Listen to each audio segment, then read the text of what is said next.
और total depravity के बारे में कुछ इस तरीके से समझ लिया जाता है कि टोटल डिप्राविटी असल में ये सिखाता है कि इंसान जो है वो एक राक्षस है, उसमें एक रत्ती भर भी अच्छाई नहीं है और टोटली वर्थलेस है इंसान। तो जब इस तरीके से टोटल डिप्राविटी है इंसान में, तो फिर लोग कहते हैं कि फिर तो ह्यूमन डिग्निटी रही नहीं इंसान की, तो फिर ह्यूमन डिग्निटी कहाँ से आई? तो रिफॉर्म्ड व्यू असल में है क्या टोटल डिप्राविटी को लेकर? कैल्विनिज्म एक्चुअली टीच क्या करता है टोटल डिप्राविटी को लेकर? कैल्विन के अनुसार परमेश्वर ही मनुष्य के द्वारा सारे बुरे काम करवाता है। उनकी आलोचना है कि कैल्विनिज्म की शिक्षा के अनुसार परमेश्वर एक बदला लेने वाले, खून करने वाले और इस प्रकार की चरित्र रखने वाले परमेश्वर हैं। न्यू टेस्टामेंट में मैथ्यू, मार्क, लूक और जॉन में हमें एक गिरोह या एक से ज्यादा गिरोह फरीसी और सदूकी नजर आते हैं जो प्रभु यीशु मसीह को उसकी बातों में उलझाना चाहते थे। ठीक इसी तरीके से ये जो कैल्विनिज्म के क्रिटिक्स हैं, उनका ये कहना है कि ये जो कैल्विनिज्म की स्पिरिट है फरीसियों से ही जो है वो इन्फ्लुएंस्ड है, और ये जो कैल्विनिस्ट हैं वो हमेशा प्रभु के सेवकों के या शिक्षकों की बातों में नुक्स या जो है खामियां जो है वो निकालने की कोशिश करते हैं। तो एक और बात कही गई वो ये थी कि कैल्विन की जो स्पिरिट ऑफ कैल्विनिज्म है वो असल में केन की जलन से जुड़ी हुई है, और कई बार एक नैरेटिव सामने रखा जाता है कि कैल्विन ने सर्वेटस को मरवा दिया था। तो ऐतिहासिक रूप से हमें इस घटना को किस तरीके से देखना चाहिए? तो क्या प्रभु यीशु मसीह के अटोनमेंट में, बलिदान में फिजिकल हीलिंग का कोई एस्पेक्ट है या फिजिकल हीलिंग टोटली जो है वो निगेट कर दी गई है? Reproof, rebuke, exhort with complete patience and teaching, बार बार वो आ रही है ये बात कि बच के रहो। बताओ क्यों? अपनी भेड़ को बचा के रखना है।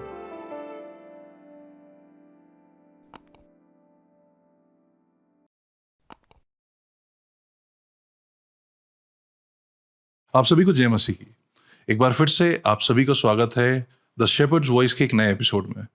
खुदा के लोगों, आज का एपिसोड एक अलग एपिसोड है, एक अलग विचार का एपिसोड है।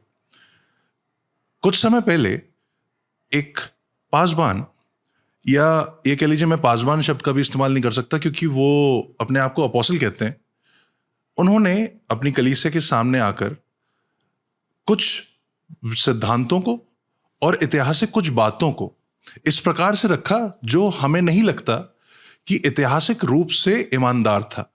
हमें ऐसा लगता है कि शायद जो तथ्यों को उन्होंने अपने चर्च के सामने रखा और जिन बातों को उन्होंने रखा, शायद उन्हें बेहतर रोशनी में रखा जाने की जरूरत है। और इसीलिए आज के दिन हमारे पास ये प्रिविलेज है कि हम एक बार फिर से पिछले एपिसोड की तरह रेवरेंड डॉक्टर विजय सिंह टैगोर के साथ बैठे हुए हैं। सर, वी आर थैंकफुल कि आप अभी तक हमारे साथ शामिल हैं।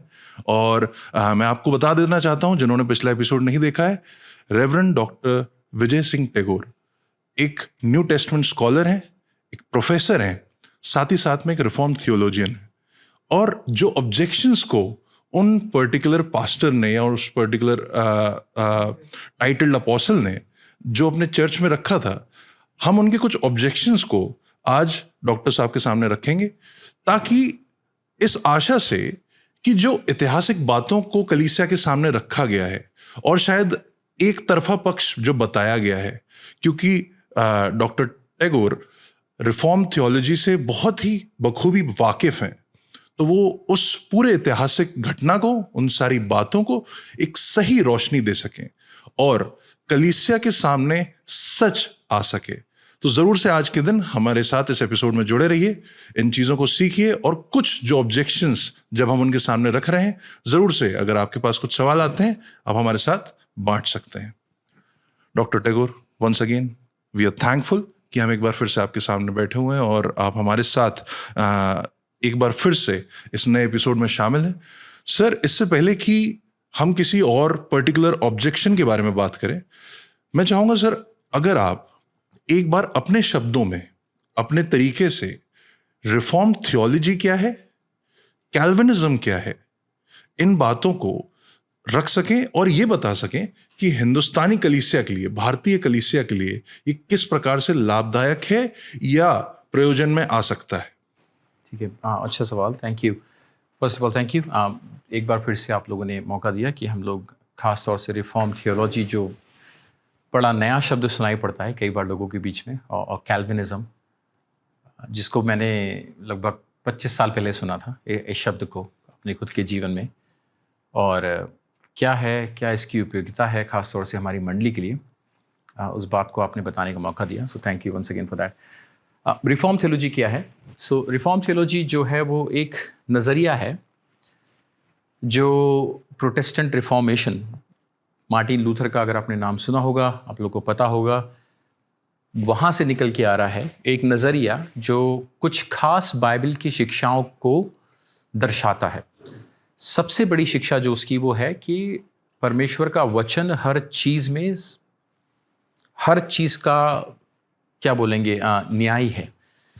परमेश्वर, लाइक स्क्रिप्चर अलोन के नाम से उसको हम जानते हैं कि हर चीज़ में परमेश्वर के वचन की महानता है, हर चीज़ परमेश्वर के वचन के अधीन में है। जो शब्द रिफॉर्म्ड है उसका मतलब यह है कि वो बदल रहा है। किस चीज़ को बदलता है, किस चीज़ को सही कर रहा है, करेक्टिव के रूप में देखा जाएगा, क्योंकि मंडली में सुधार कर रहा है। काफ़ी सारी, लगभग कई सौ साल तक मंडली में काफ़ी गलत शिक्षाएं रही थीं। कुछ शिक्षाएं जो बाइबल के खिलाफ या उससे अलग हटके थीं, जो रोमन कैथोलिक चर्च में, आप जिसके बारे में अगर आप इतिहास में पढ़ेंगे वहाँ देखने को मिलेगा। तो रिफॉर्मर्स ने जो बातें वहाँ से निकाली, जो कई सारे रिफॉर्मर्स हुए थे, उनमें सबसे बड़ा जो नाम लिया जाता है वो मार्टिन लूथर का लिया जाता है, क्योंकि उन्हीं के नाम के बाद से, उन्हीं के कार्य के बाद से रिफॉर्मेशन के नाम से ये शिक्षा आई है। वो इस बात को दर्शा रही थी कि it was a movement back to the Bible, कि हमें परमेश्वर के वचन के पास वापस आना है। क्यों आना है परमेश्वर के वचन के पास? क्योंकि परमेश्वर ने अपना जो प्रकाशन हमें दिया है वो पूर्ण रूप से बाइबल में दिया है, और हर शिक्षा जो मंडली की है वो बाइबल के अधीन में होना ज़रूरी है। So that was the main one thing. Second thing जो रिफॉर्म थियोलॉजी लेके आती है वो है दूसरी चीज़, it was a rediscovery of the gospel. सुसमाचार को, सचमुच में सुसमाचार क्या है उसको ढूंढ के निकाला था, बनाया नहीं था, दोबारा से ढूंढ के निकाला था। कहाँ से? परमेश्वर के वचन में से। और ख़ास तौर से रोमियो की पुस्तक और गलतियों की पुस्तक में ये जो दो किताबें हैं इसी बात को दर्शाती हैं। तो रिफॉर्म टीचिंग जो है वो कुछ खास बातों को दर्शाती है। वो है, पहली बात, परमेश्वर का वचन हर बातों में महान है, मतलब सबसे ऊपर है हर चीज़ में। उद्धार के बारे में बताती है कि जो सुसमाचार है वो ये बताता है कि सारे मनुष्य पापी हैं, अपने आप को बचाने में असक्षम हैं, पूर्ण रूप से पाप में गिरे हुए हैं, और सिर्फ परमेश्वर ही उनको बचा सकता है। किसके द्वारा बचाते हैं परमेश्वर? वो उनको पवित्र आत्मा के द्वारा जीवित करते हैं। उनके जो मरा हुआ स्वभाव है उनकी आंखों को खोलते हैं ताकि वो यीशु मसीह की सच्चाई को समझ सकें, अपने पापों को समझ सकें और परमेश्वर के पास वापस आ सकें परमेश्वर की मदद से। तीसरी बात दिखाते हैं, जो रिफॉर्म थियोलॉजी है वो परमेश्वर की महानता को और उसकी महिमा को प्रकट करती है। उसका जो केंद्र बिंदु है रिफॉर्म थियोलॉजी का, वो मनुष्य नहीं है। I am not in the centre of my faith, परमेश्वर है। हर चीज़ परमेश्वर की महानता को दिखाती है। एक और जो बात रिफॉर्म थियोलॉजी में देखने को मिलती है वो ये देखने को मिलती है कि रिफॉर्म थियोलॉजी एक नया नज़रिया देखती है कि हम संसार को जब अब देखते हैं, हम परमेश्वर के राज्य के रूप में इसको देखें कि God is redeeming this world, कि ये जो संसार है शैतान का नहीं है। This is my father's world, ये मेरा परमेश्वर पिता का घर है। इसमें शैतान आक्रमण कर रहा है, तोड़ना चाह रहा है, and God is claiming it back and he has done it. परमेश्वर ने उसको पहले से प्राप्त कर लिया है। तो ये नज़रिया हमें देती है कि जो संसार है ये परमेश्वर की एक राज्य है, यहाँ पे फैल रहा है, and God is claiming it back. किसके द्वारा? यीशु मसीह के द्वारा, मंडली के द्वारा, पवित्र आत्मा के कार्य के द्वारा वो उसको क्लेम कर रहा है। तो इट्स ए वे ऑफ, मतलब लुकिंग के मसीह विश्वास को हम कुछ भागों में बांट सकते हैं। वो ये बताता है कि आपने सुना होगा ये क्रिएशन, फॉल, रिडेम्पशन, है ना। मतलब मनुष्य जाति पाप में गिरी, मनुष्य जाति को परमेश्वर ने सृष्टि की रचना करी, फिर परमेश्वर की ये सृष्टि पाप में गिरी और परमेश्वर इसको बचा रहा है। किसके द्वारा? प्रभु यीशु मसीह के द्वारा बचा रहा है। कैल्विनिज्म जो है वो रिफॉर्म थियोलॉजी का ही एक अंश बोल देंगे, या रिफॉर्म टीचिंग का ही एक अंश है। कैल्विनिज्म कोई नई शिक्षा नहीं है। कैल्विनिज्म, जो कैल्विन थियोलॉजियन थे उनके नाम पे आधारित है। कैल्विन खुद नहीं चाहते थे कि उनका नाम इस तरीके से लिया जाएगा। कैल्विन का बोलना था कि जब मैं मर जाऊंगा तो मेरी कवर पे नाम तक मत लिखना कि ये कैल्विन की कवर है। क्यों? क्योंकि उनको पता था कि मनुष्य का जो हृदय है वो भरा हुआ है, उसको देवी या देवता की ज़रूरत होती है। इट्स आइडल फैक्ट्री बोला गया है, मूर्तियों से भरा हुआ मनुष्य का हृदय। तो इसलिए वो नहीं चाहते थे कि उनका नाम ऐसे लिया भी जाए। लेकिन जो शिक्षा उन्होंने दी वो ऑगस्टीन, अगर आपने सुना हो, एक चर्च फादर थे, उनकी शिक्षा पे आधारित है। ऑगस्टीन की क्या मेन शिक्षा थी? ऑगस्टीन ने 2-3 बातों को दर्शाया। पहली बात थी ओरिजिनल सिन, जो हम बोलते हैं, मतलब सारे मनुष्य पापों में पापित हैं और परमेश्वर की महिमा से रहित हैं, जो रोमियो 3 में से निकल के आ रहा है। और पुराने नियम में देखेंगे तो भजन 51 में साफ साफ लिखा हुआ है जिसके बारे में। दूसरी बात, अनुग्रह के ही द्वारा हमारा उद्धार हुआ है। और वो अनुग्रह किसके द्वारा हमें प्राप्त हुआ है? यीशु मसीह के द्वारा बोला गया है। कैल्विन को बोला गया है he is the theologian of God's glory, कि परमेश्वर की महिमा के वो एक विद्वान हैं। क्या महिमा? कैल्विन हमें ये दिखाते हैं उनकी शिक्षा पे कि किस प्रकार से उद्धार शुरू से लेके अंत तक परमेश्वर का कार्य है। मनुष्य इसमें कुछ नहीं करता, हमारा कोई उसमें योगदान नहीं है। और क्योंकि ये परमेश्वर का काम है, परमेश्वर इसको पूरा ही करेंगे। कोई भी शैतान की ताकत, मैं खुद परमेश्वर को रोक नहीं सकता हूं मुझे बचाने से। यीशु मसीह जब जकई को देखते हैं, क्या बोलते हैं? I must stay at your place today. वहां पे जो यूनानी भाषा में शब्द इस्तेमाल करा गया है, मुझे अवश्य ही है कि मुझे तुम्हारे घर पे आना है। जकई, तुम चाहे मुझे बुलाओ या ना बुलाओ, होता ना वो जबरदस्ती वाले कई बार मेहमान आ जाते हैं, तो I have to come, and that shows this is the God. And Calvin highlights that, कि इसी बात को दिखाता है कैल्विन कि परमेश्वर ऐसा है जो मरे हुओं को ढूंढ के ले आ जाता है। परमेश्वर, क्योंकि वो उनसे प्रेम करता है। और कैल्विन इस बात को बड़ा खूबसूरती से हाईलाइट करते हैं। तो कुछ बातें कैल्विनिज्म के अगर हम आगे भी करेंगे तो हम देखेंगे कि रिफॉर्म थियोलॉजी और कैल्विनिज्म, जो आजकल लोग आइडेंटिकल करके देखते हैं, एक समान के रूप में देखते हैं, इसकी शुरुआत काफ़ी सारे रिफॉर्मर्स से हुई, लेकिन इसका जो खास मुखिया माना जाता है बाद में, क्योंकि कैल्विनिज्म एक बहुत बड़ी शिक्षा बन गई और वो उन्होंने इस रिफॉर्म थियोलॉजी को काफ़ी ज़्यादा बढ़ाया है। लेकिन इसकी बुनियाद कहाँ से आ रही है? ऑगस्टीन में से। और ऑगस्टीन ने कहाँ से सीखा था? ये नए नियम में से। सो चार्ल्स स्पर्जन क्या बोलते हैं? Calvinism is the gospel. वो कैल्विन के बारे में नहीं बोल रहे हैं, वो ये बोल रहे हैं कि कैल्विन ने जो बात सिखाई है वो नए नियम में से निकल के आ रही है, वो सुसमाचार की बात है इस बात को। तो I think that's probably gives you summary of what reform theology and Calvinism is about. Sir, अक्सर ऐसा दावा किया जाता है क्रिटिक्स और सो कॉल्ड अपोस्टल्स की तरफ से, जो शायद कैल्विनिज्म को सही तरीके से नहीं समझते, कि जिस तरीके से न्यू टेस्टमेंट में मैथ्यू, मार्क, लूक और जॉन में हमें एक गिरोह या एक से ज़्यादा गिरोह फरीसी और सदूकी नज़र आते हैं, जो प्रभु यीशु मसीह को उसकी बातों में उलझाना चाहते थे या उस पर इल्ज़ाम लगाना चाहते थे या उसकी शिक्षाओं में नुक्स जो है वो ढूंढना चाहते थे। ठीक इसी तरीके से ये जो कैल्विनिज्म के क्रिटिक्स हैं, उनका ये कहना है कि ये जो कैल्विनिज्म की स्पिरिट है ये एक्चुअली फरीसियों से ही जो है वो इन्फ्लुएंस्ड है, और ये जो कैल्विनिस्ट हैं वो हमेशा प्रभु के सेवकों के या शिक्षकों की बातों में नुक्स या जो है खामियां जो है वो निकालने की कोशिश करते हैं।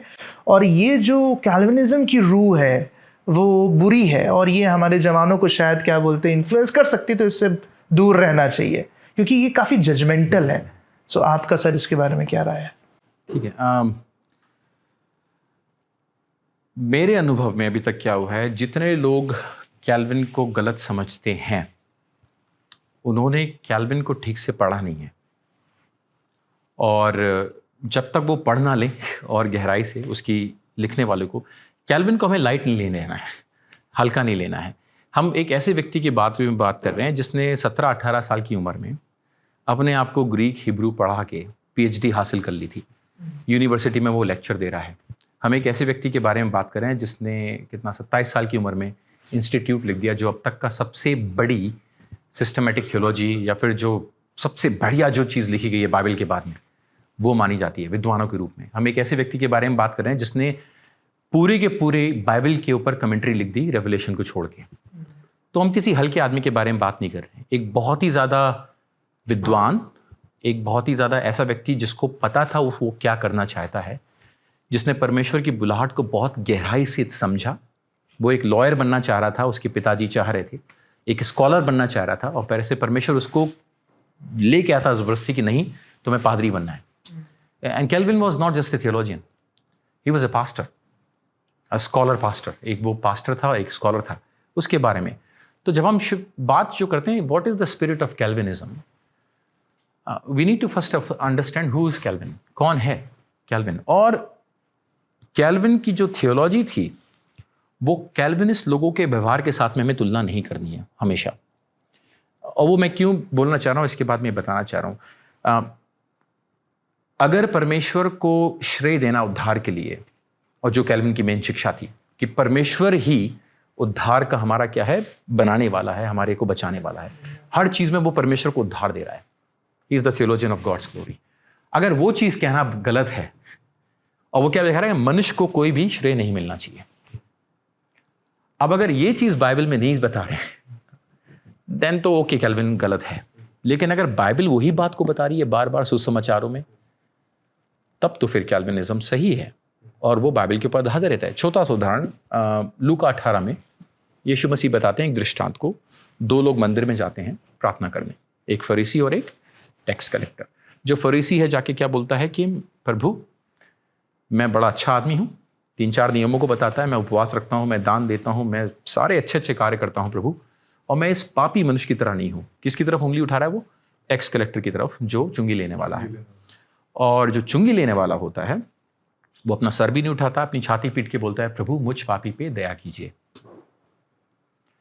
यीशु मसीह बोलते हैं कि ये व्यक्ति जो चुंगी लेने वाला है, और चुंगी लेने वाले और पापियों को गॉस्पल्स में, खासतौर से लूका की पुस्तक में समानार्थक शब्द होते हैं ना, जो क्या बोलते हैं उनको, पर्यायवाची के रूप में देखा गया है। It's like a synonym. तो कई बार देखेंगे tax collectors and sinners come together, और यीशु मसीह को क्या बोला गया है? Friends of sinners and tax collectors. फरीसी लोग क्यों यीशु मसीह को पसंद नहीं कर रहे हैं? क्योंकि वो पापियों के साथ में उठ बैठ रहा, उनको वेलकम कर रहा है। फिर लूका 19 में हम वही देखते हैं, यीशु मसीह के ऊपर दोष काय का ले लगाया जा रहा है कि वो जक्के के घर गया, जो कौन है? चुंगी लेने वाला है। लोग कुड़कुड़ा रहे हैं। और उस पैसेज का जो अंत होता है 10वें पद में कि मनुष्य का पुत्र खोए हुए को ढूंढने और उनको बचाने के लिए आया है।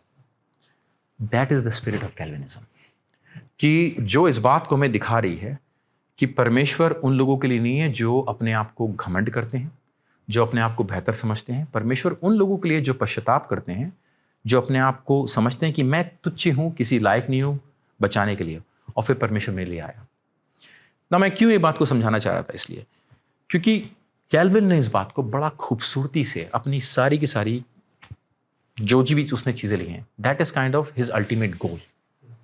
वो हर चीज़ में परमेश्वर की महिमा को दिखाता है, और वो इस बात को बार बार हमें चेतावनी देता है, मनुष्यों don't take credit for this, इसके लिए श्रेय मत लेना, because God is all in all. परमेश्वर हर चीज़ के ऊपर अधिकार करने वाला है, परमेश्वर हमारे उद्धार को बनाने वाला है। वो स्पिरिट ऑफ कैल्विनिज्म है। लेकिन कई बार क्या होता है, और मैं समझता हूं जो जहां से ये बात आई है, कई बार जो लोग कैल्विनिज्म के ऊपर विश्वास करते हैं वो ज्यादा क्रिटिकल हो जाते हैं दूसरे लोगों के प्रति। And I think I have seen this sometimes घमंड आ सकता है, रिजिडिटी आ सकती है। देखिए, and that's the work of flesh, not Calvin. ठीक है, अब वो चाहे वो कैल्विनिज्म हो, चाहे वो आर्मिनिज्म हो, चाहे वो कैरिस्मेटिक थियोलॉजी हो, चाहे वो इवेंजलिकलिज्म हो, हर आदमी घमंडी बन सकता है। So we should not be confusing, हमें कंफ्यूज नहीं करना है कैल्विन ने क्या बोला और कैल्विनिस्ट लोग कैसे व्यवहार करते हैं। नॉलेज कैन पफ अप, जो ज्ञान है वो हमें घमंड से भर देता है, और कैल्विन उसको हमें बार बार पे उसके बारे में एक्चुअली खिलाफत में बोलता है कि मीकनेस के बारे में बताता है, और वो दीनता के बारे में बताता है। वो इस बारे में बताता है कि हमें जिन लोगों को सही करना है, हमें दीनता के साथ करना है।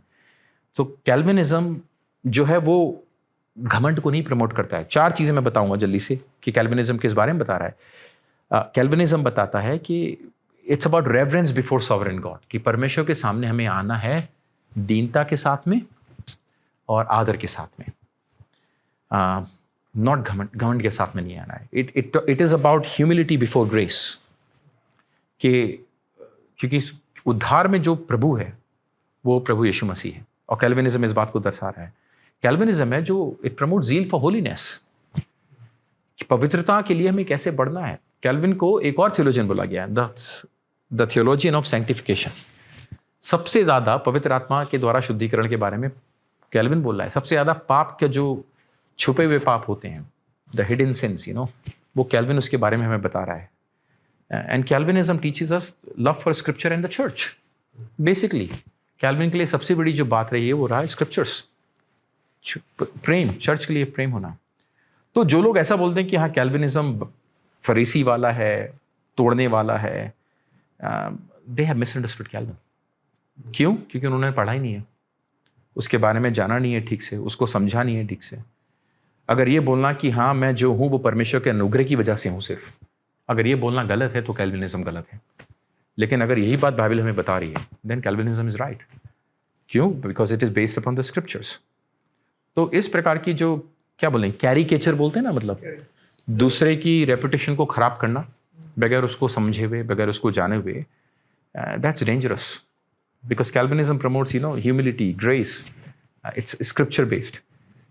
जो परमेश्वर की महिमा को, उसके प्रधान होने को बड़ा खूबसूरती से प्रकट करता है अपनी लेखों में. बिल्कुल सर. क्योंकि सर जैसे हम अभी इविल स्पिरिट ऑफ कैल्विनिज्म की बात कर रहे थे, तो एक और बात कही गई वो ये थी कि कैल्विन की जो स्पिरिट ऑफ कैल्विनिज्म है वो असल में केन की जलन से जुड़ी हुई है. और कई बार एक नैरेटिव सामने रखा जाता है कि कैल्विन ने सर्वेटस को मरवा दिया था.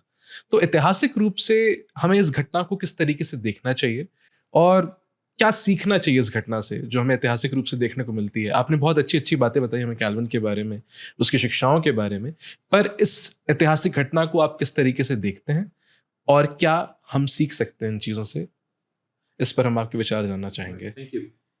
सो माइकल सर्वेटस जो थे कैल्विन के टाइम में जो थे, एक काफ़ी जाने पहचाने थियोलॉजियन, स्पेनिश थे. वो फिजिशियन भी थे वो, जिनको हेरेटिक के रूप में डिक्लेयर कर दिया गया था. क्यों कर दिया गया था? क्योंकि उनकी एक खास शिक्षा थी. वो था ही वॉज एंटी ट्रिनिटेरियन. त्रिएक परमेश्वर के ऊपर वो विश्वास नहीं करा करते थे. हम बात कर रहे हैं उस समय में जब जो पूरा का पूरा यूरोप है और जो मसीहत फैली हुई थी यूरोप में, चाहे वो वेस्टर्न यूरोप हो, ईस्टर्न यूरोप हो, वो कैथोलिक क्रिश्चियनिटी थी उस समय में, और रिफॉर्मर्स वहाँ पे आना चालू हो गए थे. लेकिन दोनों, कैथोलिक जो फेथ था और रिफॉर्मर्स का जो फेथ था, दोनों में त्रिएक परमेश्वर को मानते हैं. So even the Catholics don't deny it. So Catholic church ने पहले से ही सर्वेटिस को, वो इंक्विजिशन सुना होगा आपने, जो एक पुलिस होती है उनकी, जो कई बार ट्रायल होता है, जो लोग कैथोलिक शिक्षाओं को नहीं मानते हैं. तो जब उनको पता चला था कि कैथोलिक चर्च को कि सर्वेटिस ने ट्रिनिटी के ऊपर, त्रिएक परमेश्वर को विश्वास नहीं करते, तो ऑलरेडी उन्होंने उसको मारने के लिए डिक्लेयर कर दिया था कि इसको पकड़ना है और इसका फिर ट्रायल होगा. वहाँ से वो भाग लिए थे उस समय में. ठीक है. तो बाद में ये जो शिक्षा है, बल्कि वो और भी कई सारी शिक्षाओं को मना करते थे, बल्कि वो त्रिएक परमेश्वर को क्या बोला करते थे? 3 हेडेड मॉन्स्टर, मतलब तीन सरों वाला दानव. मतलब इस तरीके से वो डिस्क्राइब करते थे फादर, सन, होली स्पिरिट को. उनका मानना क्या था कि वो तीनों एक ही हैं, दे आर नॉट 3 पर्सन्स. तो ये बहुत बड़ी एक गलत शिक्षा जो कैथोलिक चर्च और प्रोटेस्टेंट क्रिश्चियनिटी दोनों में खिलाफत थी इसकी. अब हुआ क्या, जब सर्वेटिस भाग रहे थे, वो कैथोलिक चर्च से भाग रहे थे क्योंकि उनको बोला गया था कि हाँ भाई आपको मार दिया जाएगा उस समय में वहाँ पे. लेकिन क्या हुआ कि जब वो भागे वहाँ से, खासतौर से फ्रांस से, वो भाग के कहाँ आए? उनको बोला गया था कि आप जनेवा में मत आना. तो जो जनेवा था वो कैथोलिक नहीं रहा था, वहाँ पे कैल्विन था.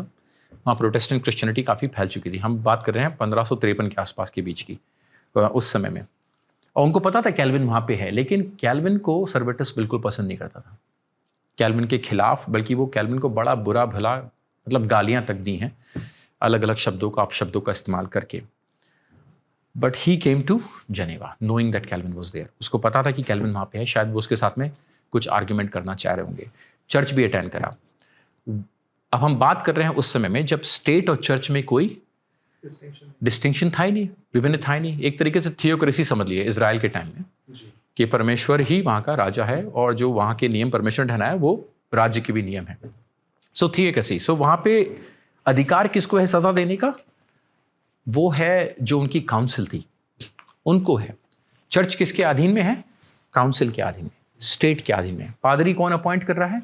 स्टेट अपॉइंट कर रहा है। तो एक तरीके से पादरी को क्या बोलेंगे, वो सरकारी कर्मचारी था, उसको अपॉइंट कर रहा था। तो सारे के सारे जितने भी ट्रायल हुआ करते थे वो थियोलॉजिकल ट्रायल जो हो रहे हैं, धर्म को लेके, विश्वास को लेके जो भी ट्रायल है, वो चर्च में नहीं होते थे, वो काउंसिल कर रही है, वहां पे उनको सजा दी जा रही है।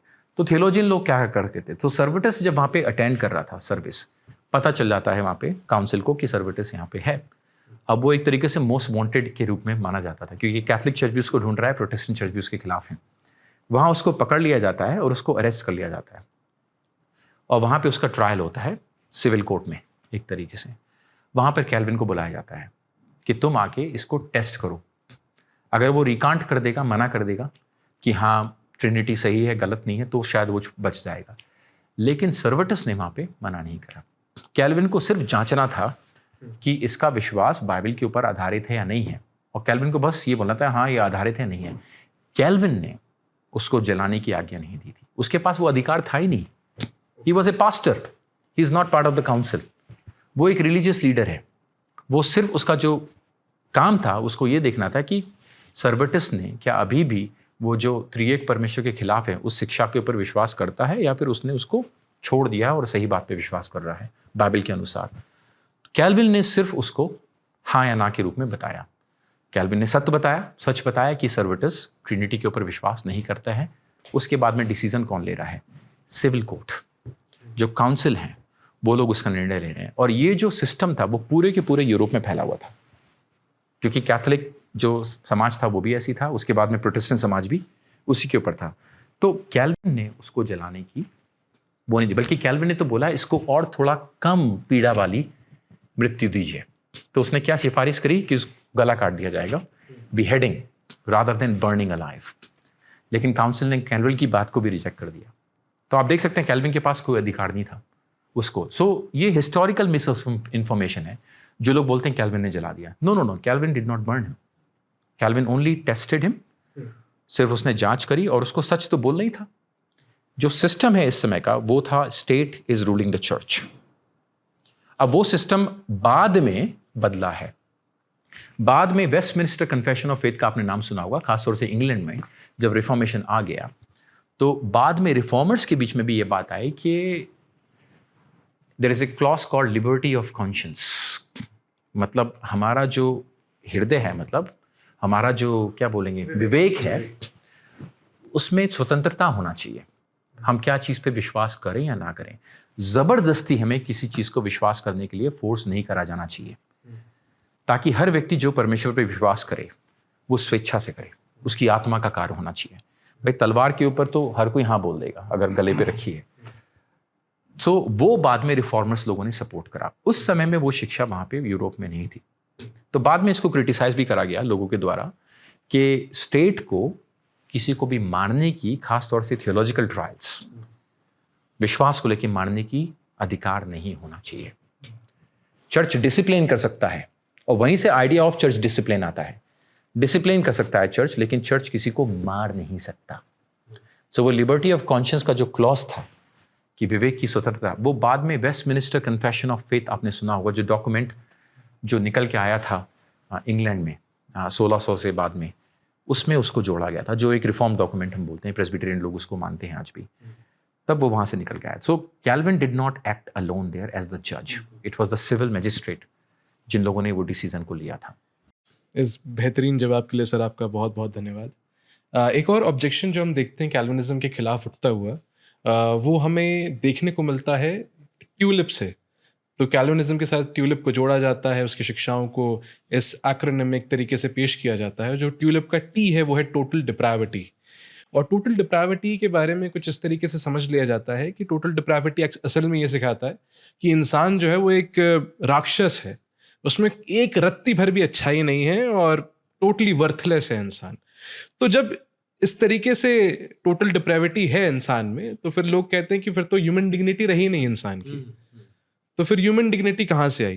तो रिफॉर्म्ड व्यू असल में है क्या टोटल डिप्रेविटी को लेकर? कैल्विनिज्म एक्चुअली टीच क्या करता है टोटल डिप्रेविटी को लेकर? और क्या सही में कैल्विनिज्म ये बोल रहा है कि ह्यूमंस की कोई डिग्निटी है ही नहीं, they are totally worthless? Okay, मतलब ये काफ़ी लोग एक्चुअली आपत्ति जगाते हैं इस शिक्षा के प्रति। शब्दों का चुनाव है हमारा। कई बार हम जो शब्द इस्तेमाल करते हैं टोटल, आजकल थियोलॉजियन लोग उसको भी बोलते हैं, उसकी जगह रेडिकल इस्तेमाल कर लो टोटल की जगह, क्योंकि ऐसा लगता है कि हाँ ये एब्सोल्युटली पूर्ण रूप से ये शैतान बन गया है मनुष्य। मैं कुछ बाइबल के पद पहले बताता हूँ। टोटल डिप्रेविटी का मतलब ये नहीं है कि मनुष्य पूर्ण रूप से शैतान बन चुका है, ठीक है। टोटल डिप्रेविटी का अर्थ है कि हमारे जो मनुष्य स्वभाव है, जब आदम पाप में गिरा, जब उसने परमेश्वर की आज्ञा को तोड़ा आदम और हवा ने, मनुष्य के जीवन की प्रत्येक पहलू, उसके विचार, उसकी भावनाएं, उसका शरीर, आत्मिक रूप से, शारीरिक रूप से हर चीज़ पाप के श्राप के अंतर्गत में आ गई। मतलब पाप का प्रभाव हमारे जीवन की हर चीज़ के ऊपर है पूर्ण रूप से। तो मनुष्य को बनाया गया था पूर्ण रूप से पवित्र, लेकिन अब वो पवित्र नहीं रहा।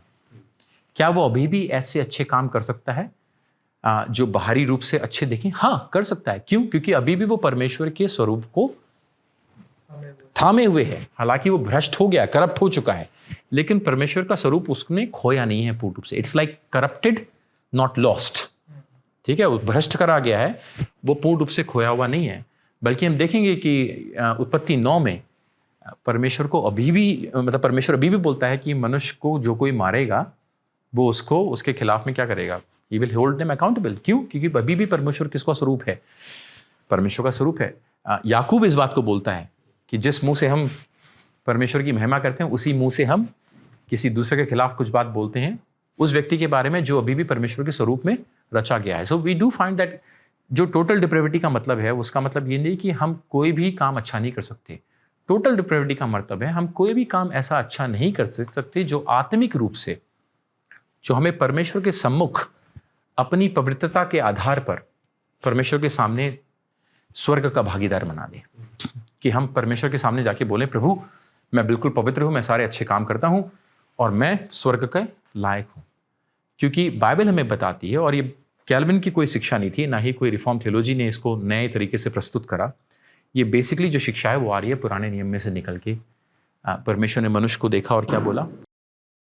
बहुत अच्छा, बहुत अच्छा। लेकिन जो इसके ख्याल निरंतर बचपन से एवरी इंक्लिनेशन, से मतलब गलत है। हर जो उसकी धारणा है उसकी, जब वो वही है। मतलब यिर्मयाह बोलता है कि हृदय तो क्या है हमारा, बहुत ही ज्यादा धोखा देने वाला है। और वही बात पौलुस बार बार दोहराता है। रोमियो 3 में इस बात को बोलता है कि हर किसी ने पाप करा है, परमेश्वर की महिमा से हम रहित हैं। रोमियो 1 में वो बताता है कि हमारे दिमाग पूरे भ्रष्ट हो चुके हैं, हम कोई भी काम ऐसा नहीं कर सकते जिसके द्वारा परमेश्वर हमें पवित्र ठहरा सके।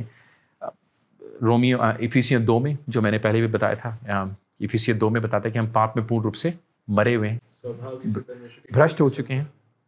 तो जो मिसअंडरस्टैंडिंग है, टोटल डिप्रेविटी का मतलब नहीं है कि there is no trace of good in अस।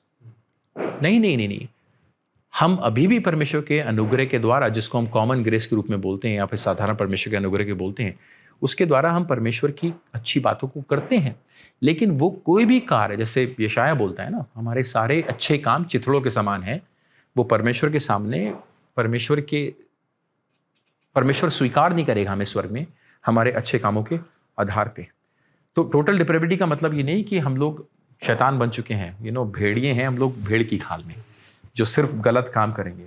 इसका मतलब ये है कि हमारे विचार, हमारी भावनाएं, हमारा शरीर पाप के जो क्या बोलेंगे प्रभाव है उसमें आ चुका है। हम अच्छे काम करते हैं, लेकिन हर अच्छे काम के पीछे हमारी कई बार कुछ ना कुछ स्वार्थ भी होता है। मैं जाके अगर किसी गरीब आदमी की मदद करता हूँ या फिर मैं अच्छा काम करना, कई बार मैं चाहता हूँ मेरे को उसका क्या मिले, श्रेय मिले, और जब श्रेय नहीं मिलता तो कई बार मैं उदास हो जाता हूँ। तो मैं स्वार्थी बन चुका हूँ। काफ़ी सारे गैर मसीह लोग अच्छे काम करते हैं, they are fighting for good things, मतलब ह्यूमन राइट्स के लिए फाइट कर रहे हैं, करप्शन के खिलाफ लड़ाई उठा रहे हैं। अच्छे राजनेता लोग हैं जो देश का भला चाह रहे हैं। How are they doing it?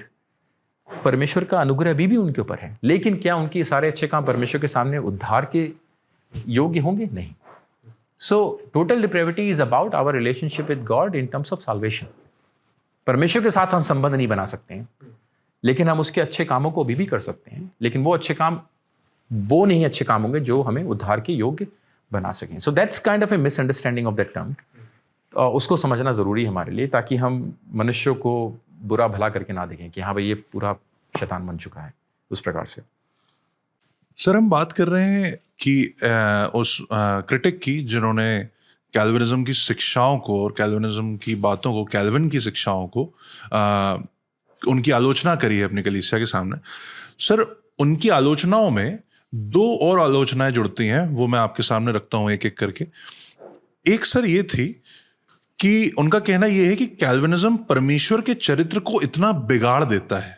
John Calvin की शिक्षाओं के अनुसार कैल्विनिज्म परमेश्वर के चरित्र को इतना खराब दिखाता है कि उनके हिसाब से परमेश्वर, क्योंकि हम पढ़ते हैं इस चीज को और कैल्विन इस चीज पर बहुत जोर देते हैं कि परमेश्वर संप्रभु है, सॉवरेन है, तो वो कहते हैं कि कैल्विन इस हद तक परमेश्वर के चरित्र को बिगाड़ देता है कि वो यहां तक कह देता है, कैल्विन के अनुसार परमेश्वर ही मनुष्य के द्वारा सारे बुरे काम करवाता है और जितने भी पाप मनुष्य कर रहा है वो स्वयं परमेश्वर ही उससे करवा रहा है. यानी इस हद तक कि अगर संसार में कहीं भी हो रहा है तो वो जॉन कैल्विन की शिक्षा ये है कि वो असल में परमेश्वर ही ने करवाया है.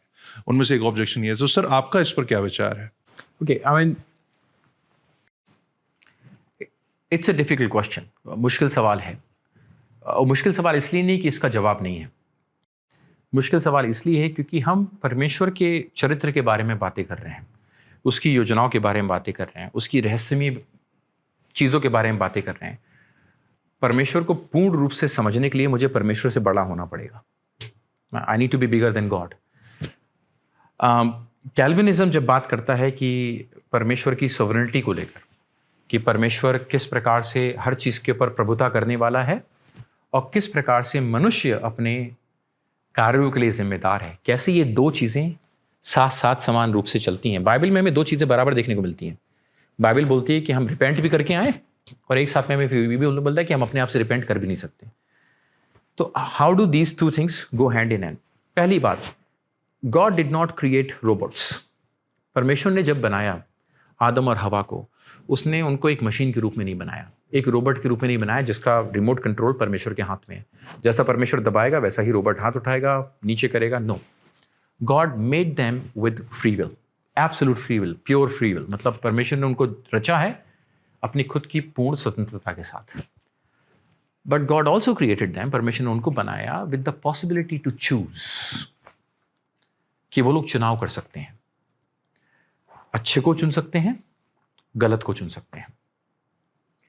अब सवाल यह आता है कि परमेश्वर ने जब उनको अपने स्वरूप में बनाया, चुनाव करने के लिए बनाया, why would they choose wrong? अगर परमेश्वर ने उनको सही चुनाव करने का बनाया हर चीज के लिए, एंड दैट्स ए मिस्ट्री.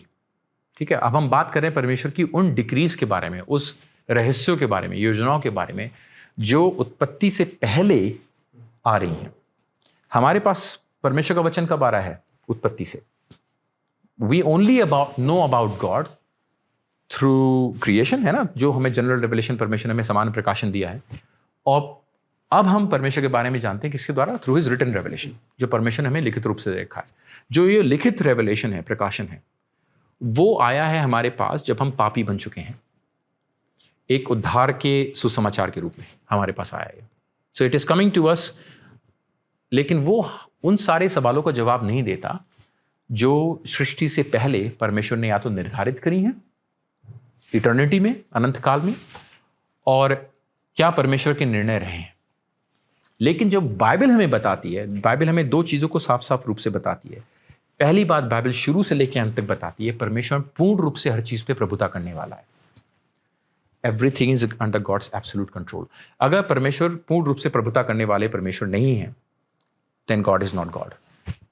तब परमेश्वर परमेश्वर नहीं है. तब बाइबल मतलब हमें झूठ बोल रही है.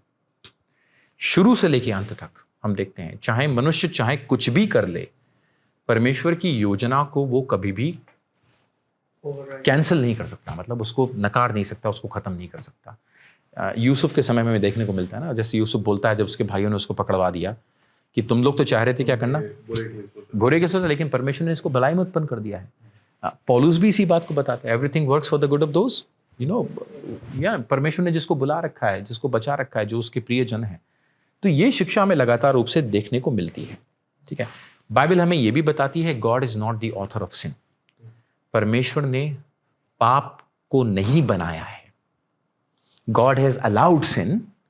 परमेश्वर ने पाप को आने दिया है, but he is not the author of sin. परमेश्वर ने पाप को नहीं रचा है, लिखा नहीं है। क्यों? क्योंकि पाप और परमेश्वर एक पूरे विपरीत हैं। जैसे सफेद और काले को आप मिक्स करेंगे तो ग्रे बन जाएगा ना, लेकिन आप काला या व्हाइट नहीं पाएंगे उसमें से। So God can do everything except sinning, क्योंकि वो उसके चरित्र के बिल्कुल खिलाफ है। तो परमेश्वर अति पवित्र है। पाप कहां से आया वो मिस्ट्री है हमारे पास। एक सेफ आंसर ये है कि हाँ, शैतान से आया। ठीक है, so it has come from the devil. अब बोलते हैं डेविल को परमेश्वर ने रचा था, ठीक है, but God created the devil 100% pure with the possibility to sin. ठीक है, कि उसको एक पॉसिबिलिटी थी पाप करने की, वो चुनाव उसने खुद रखा है। उस चीज को हम भूल जाएंगे। But we come this side, जब हम आते हैं तो बाइबल हमें कंसिस्टेंटली दो चीजें बता रही है। परमेश्वर प्रभुता करने वाला है, कोई भी चीज परमेश्वर की ताकत से बाहर नहीं है। परमेश्वर की योजना हमेशा पूरी होकर रहेगी। मनुष्य की कोई भी ताकत परमेश्वर की योजनाओं को, उसके चरित्र को, उसकी उद्धार की योजना को तोड़ नहीं सकती।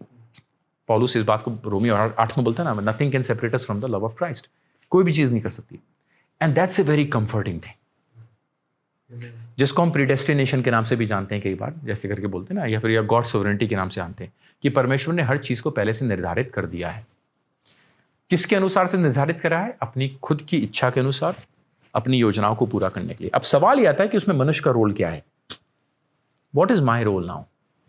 मेरा और आपका रोल क्या है? क्या मेरे को पूर्ण रूप से स्वतंत्रता है कि मैं अपने निर्णय लूं? तो जैसे मैं उदाहरण के लिए देता हूं, मैं मोटरसाइकिल चला रहा हूं, मेरे को नियम कानून मिल रखा है कि हाँ भी मुझे शराब पी के गाड़ी नहीं चलानी है, ओवर स्पीडिंग नहीं करना है, हेलमेट पहनना है, लाइसेंस रखना है। And I can make a choice कि मैं वो उसका पालन करूं या ना करूं। ठीक है, अगर मैं उसका पालन करता हूं, मेरे को उसका कॉन्सिक्वेंस अच्छा मिलेगा, सेफ रहूंगा। लेकिन अगर मैं उसका पालन नहीं करता हूं, आई मे गेट पनिशमेंट, आई मे गेट इनटू ट्रबल। उसमें वो मैं चुनाव कर रहा हूं। तो परमेश्वर ने जब मनुष्य को बनाया है, वी स्टिल मेक चॉइसेस। हम अभी भी आजकल चुनाव करते हैं, वी मेक चॉइसेस। लेकिन आदम की चॉइस में और हमारी चॉइस में एक अंतर है। एंड वो चॉइस में अंतर क्या है कि आदम के पास एक 100% फ्री विल जो बोलते हैं वो थी, पूर्ण रूप से स्वतंत्र, उसके ऊपर कोई दबाव नहीं आ रहा था। हमारे पास एक जो साधारण मनुष्य है जो अभी मसीह नहीं बना है, we are prone to evil, जिसको मार्टिन लूथर बोलता है बॉन्डेज ऑफ द विल के नाम से। या फिर हमारी जो फ्री विल है, it's no more free in one sense, it is slave to sin. वो पाप की दासी हो चुके हैं। सो जब हम चुनाव करते हैं तो हमारे जो चुनाव हैं कई बार वो they are leaning towards sinful. हमारे जो झुकाव है वो पाप की तरफ ज्यादा है। जब पवित्र आत्मा हमारे हृदय में आता है और जब हमको नया बना देता है, तब हम सही चुनाव को कर सकते हैं उसकी ताकत से। So now we have the power to say no to sin. किसकी वजह से? पवित्र आत्मा की वजह से। लेकिन आज भी प्रभु हमें रिमोट कंट्रोल से नहीं कंट्रोल करता है। आज भी हम चुनाव करते हैं। मैंने ये शर्ट इसलिए पहन रखी है क्योंकि मुझे ये कलर पसंद है, मेरे को अच्छा लगा, मैंने खरीदा। इसके लिए नहीं पहने कि परमेश्वर ने पहले से निर्धारित कर दिया था। So there are some things, and उसको हम दो चीज़ों में बांट सकते हैं। There is absolute will of God. परमेश्वर ने अपनी कुछ योजनाओं को, जो उसकी अपनी खुद की योजनाएं हैं, उसने उसको निर्धारित कर दिया, जो कभी भी नहीं बदलेंगी। सो परमेश्वर ने अगर बोल दिया कि हाँ यीशु मसीह आएंगे दोबारा से, वो आएंगे, नोबडी कैन स्टॉप। परमेश्वर ने अगर बोल दिया कि हाँ मैं जॉय को बचाऊंगा इस साल में, उसके हृदय में काम करूंगा, nobody can stop him from doing that one.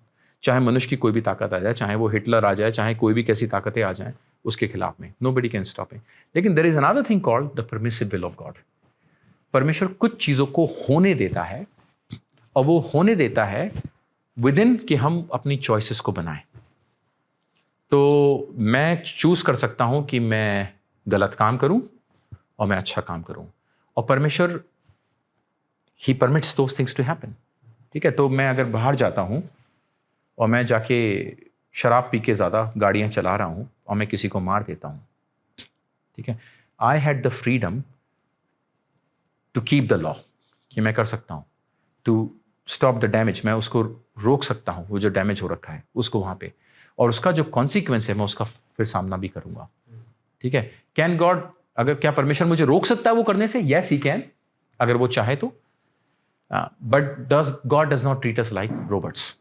हम अपनी चॉइसेस का सामना करते हैं। सो परमेश्वर प्रभुता करता है हमारे कार्यों के ऊपर, एब्सोल्यूट विल ऑफ गॉड, जो प्रभु की अपनी खुद की योजना है, दृढ़ योजना जो है, and there is a permissive will of God. जो परमिसिव विल ऑफ गॉड जो हम बोलते हैं, उसमें हमारे पास चॉइसेस करने की वो है, वी स्टिल मेक चॉइसेस। लेकिन ये जो हमारी परमिसिव विल है परमेश्वर की, वो प्रभु के जो एब्सोल्यूट विल है उसकी जो है उसके अंतर्गत में काम करती है, और वो विल को कोई भी चीज़ बदल नहीं सकती है। तो परमेश्वर ने एक तरीके से फ्रीडम दे रखी है, ठीक है, और वो फ्रीडम क्या है कि मैं अपनी चॉइसेस को बनाता हूँ, मैं अपने चुनाव करता हूँ आज भी, गलत या अच्छा करने की, बट ये सारे चुनाव परमेश्वर की जो ठहराई हुई जो इच्छा है अनंत काल से, उसको नहीं बदलने वाला है। बिल्कुल सर, मतलब हम ये विचार लेकर चलते हैं कि परमेश्वर की सोवरेनिटी भी सच है और ह्यूमन रिस्पॉन्सिबिलिटी सच है। They go hand in hand, and हम उसको पूर्ण रूप से कभी नहीं समझ पाएंगे। जिस तरीके से पतरस भी प्रेरितों के काम उसके दूसरे अध्याय की 23rd आयत में कहता है कि the man was handed over to you by God's deliberate plan and foreknowledge and you with the help of wicked man put him to death. प्रभु यीशु मसीह के बारे में कह रहा है कि परमेश्वर के सेट प्लान के अनुसार उसको क्रूस पर चढ़ाया गया, पर तुमने, उनके ऊपर भी जिम्मेदारी है इस चीज़ की। तो दोनों ही चीज़ें सच है, परमेश्वर ने पहले से भी ठहराया है और इंसान भी जिम्मेदार है, जो हम खुदा के कलाम में देख रहे हैं। या सर, इसी आलोचना के साथ जो आलोचक हैं, जो क्रिटिक हैं, उन्होंने एक बात और जोड़ी। जब हम परमेश्वर के चरित्र के बारे में बात कर रहे हैं तो वो एक बात और जोड़ते हैं कि जो कैल्विन की शिक्षाओं के जो पालक हैं और जो कैल्विन की शिक्षाओं को जो मानते हैं, उन पर चलते हैं या उनको समझते हैं, जो कैल्विनिस्ट होते हैं कोट एंड कोट, वो परमेश्वर को इस तरीके से दिखाते हैं कि परमेश्वर, और मैं आपको बताना चाहता हूं, जब ये चीज़ बताई जा रही थी तो परमेश्वर को दिखाया जा रहा था, एक फोटो लगाई जा रही थी जहां पे परमेश्वर को ऐसा डरावना सा और भूतिया सा दिखाया गया था पूरे भरी चर्च में, जहां पे उनके हाथों से ऐसी स्ट्रिंग्स निकल रही हैं, वो सब कुछ कंट्रोल कर रहे हैं। तो उनका कहना है, उनकी आलोचना है कि कैल्विनिज्म की शिक्षा के अनुसार परमेश्वर एक बदला लेने वाले, खून करने वाले और इस प्रकार के चरित्र रखने वाले परमेश्वर हैं। और वो ये कहते हैं कि कैल्विनिज्म की शिक्षाओं को जो मानते हैं, वो लोग परमेश्वर को एक कठोर जज की तरह, एक कठोर डिक्टेटर की तरह देखते हैं, और हम जो हैं, मतलब वो जो आलोचक थे वो अपने बारे में कह रहे थे कि हम ये सिखाते हैं कि परमेश्वर एक प्रेमी परमेश्वर है। बाइबल तो असल में प्रेमी परमेश्वर के बारे में सिखाती है। तो सर, मैं आपसे रिक्वेस्ट करूंगा कि आप इस चीज़ को रिफॉर्म थियोलॉजी के पर्सपेक्टिव में अगर आप क्लियर कर सकें कि हम कैसे परमेश्वर के प्रेमी होने को, परमेश्वर के प्रेमी पिता होने को, और साथ ही साथ में परमेश्वर के न्यायी होने को, इन दोनों एट्रीब्यूट्स को हम कैसे समझते हैं रिफॉर्म थियोलॉजी के अंदर। उसकी जो परफेक्ट पिक्चर है परमेश्वर के न्याय होने को, उसके प्रेमी होने को, आई थिंक वो क्रूस पे दिखाई पड़ती है हमें। What is the cross symbol of? जो क्रूस है यीशु मसीह का, वो किस चीज़ को दर्शा रहा है? क्या वो सिर्फ परमेश्वर के प्रेम को दर्शा रहा है या फिर परमेश्वर के न्याय को भी दर्शा रहा है? God is both love and he is also holy. परमेश्वर पवित्र है, साथ में वो प्रेमी भी है। परमेश्वर सब कुछ सह लेगा लेकिन वो पाप को नहीं सहेगा। सो द क्रॉस, बेसिकली जो क्रूस है, वो हमें इस बात को दर्शा रही है कि परमेश्वर पाप के साथ में समझौता नहीं करता, और वो इस बात को दर्शा रही है, was it necessary for Jesus to come on earth? मतलब यीशु मसीह को क्या ज़रूरी था कि पृथ्वी पे आके अपना जान दें क्रूस पे? अगर परमेश्वर लविंग है तो वो स्वर्ग में सिंहासन पे बैठ के बोल सकते हैं कि मनुष्य जाति में तुम्हें क्षमा कर रहा हूँ। वाई वॉज इट नेसेसरी कि an atonement has to take place, कि एक बलिदान चढ़ाना ज़रूरी है, खून का बहाया जाना ज़रूरी है? क्योंकि परमेश्वर की पवित्रता के खिलाफ में पाप करा गया है। And God can do everything but he will never reconcile with sin. क्योंकि जिस दिन पाप के साथ में परमेश्वर ने समझौता कर लिया वो पवित्र ठहरे नहीं फिर।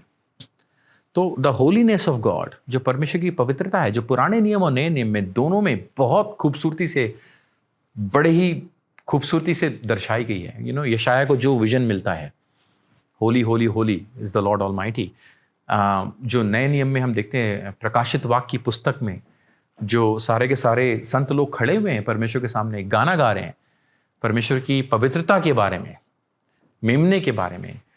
सो गॉड्स होलीनेस डिमांड्स जस्टिस। तो परमेश्वर का जो चरित्र है, it includes two things, God is love and he is also just. Just क्यों है? क्योंकि वह पवित्रता के साथ में समझौता नहीं कर सकता।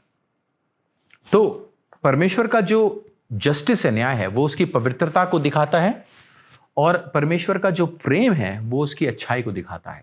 और दोनों चीजें हमें कहां देखने को मिल रही हैं? क्रूस के ऊपर। यीशु मसीह का बलिदान इसीलिए हुआ क्योंकि और कोई रास्ता नहीं था परमेश्वर की पवित्रता के खिलाफ जो पाप हुआ था बगैर लहू के बहाए जाने के द्वारा। So the cross basically expresses not just God's love, परमेश्वर के सिर्फ प्रेम को नहीं दर्शा रहा है। जो क्रूस है वो परमेश्वर के जस्टिस को, उसकी पवित्रता को दर्शा रहा है। Because God's holiness demands justice. क्योंकि अगर सचमुच में परमेश्वर पवित्र नहीं है तो वो न्याय भी नहीं है एक तरीके से। सो बाइबल कहीं भी इन दो चीजों को एक दूसरे के खिलाफ करके नहीं बताती है। They are reconciled together. वो दोनों चीजें उस बात को दर्शा रही हैं। तो कैल्विन, बल्कि मैं इसी उसको मैं पढ़ना भी चाह रहा हूं कि बेसिकली क्या बोलता है परमेश्वर का।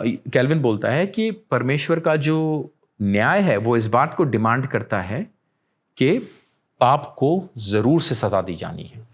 परमेश्वर सिर्फ बोल के माफ नहीं कर सकता। अगर परमेश्वर सिर्फ बोल के ही माफ कर देगा, मैंने क्षमा करा, फिर परमेश्वर अपने खुद के स्वभाव के साथ में क्या कर रहा है? समझौता कर रहा है। By the shedding of the blood is the forgiveness of sin. There is no remission of sin without the shedding of love. जो पुराने नियम के सारे जो ये हम लहू देखते हैं, बहाना, बलिदान देख रहे हैं, क्यों है? Everything is teaching us what? कि हम परमेश्वर के पास सम्मुख नहीं आ सकते जब तक ये पाप की बाधा है। और इस पाप की बाधा को कौन हटा रहा है? पुराने नियम में हम देखते हैं सारे के सारे पशु पक्षियां हैं, लेकिन वो सारे की किसकी तरफ बता रहे हैं? इब्रानियों की पूरी पुस्तक में वही बता रही है, यीशु मसीह की तरफ दर्शा रहे हैं। तभी यीशु मसीह को क्या बोला गया? परमेश्वर का मेमना। पौलुस इस बात को बोलता है, he is the pass over lamb. वो फसह के पर्व का मेमना है जो परमेश्वर के न्याय को पूरा कर रहा है और उसके प्रेम को भी दर्शा रहा है। तो यूहन्ना 3:16 को ही हम सिर्फ ना पढ़ें, ठीक है, बल्कि यूहन्ना का 3:16 ही दोनों इस बात को दर्शा रहा है। For God so love the world that he gave his only son. Why did he have to give his only son? उसको अपने इकलौते पुत्र को देने की जरूरत क्यों है? क्योंकि परमेश्वर सिर्फ बोल के माफ नहीं करेगा, वो पाप को सजा देगा, क्रूस पे सजा देगा, पाप को दंड देगा। वो पाप के साथ में समझौता नहीं करेगा, बल्कि वो इस हद तक जाएगा कि परमेश्वर अपने पुत्र से बोलेगा कि भाई मैं तुमसे अभी दूर हो रहा हूं। My God why have you forsaken me? क्यों मुझे छोड़ दिया प्रभु आपने? क्योंकि परमेश्वर सारा क्रोध उस मेमने के ऊपर लादने वाला है, उसको सजा देने वाला है, ताकि उसका जो जस्टिस है, उसका जो न्याय है वो पूरा हो सके। So God is not just love, he is also holy, he is also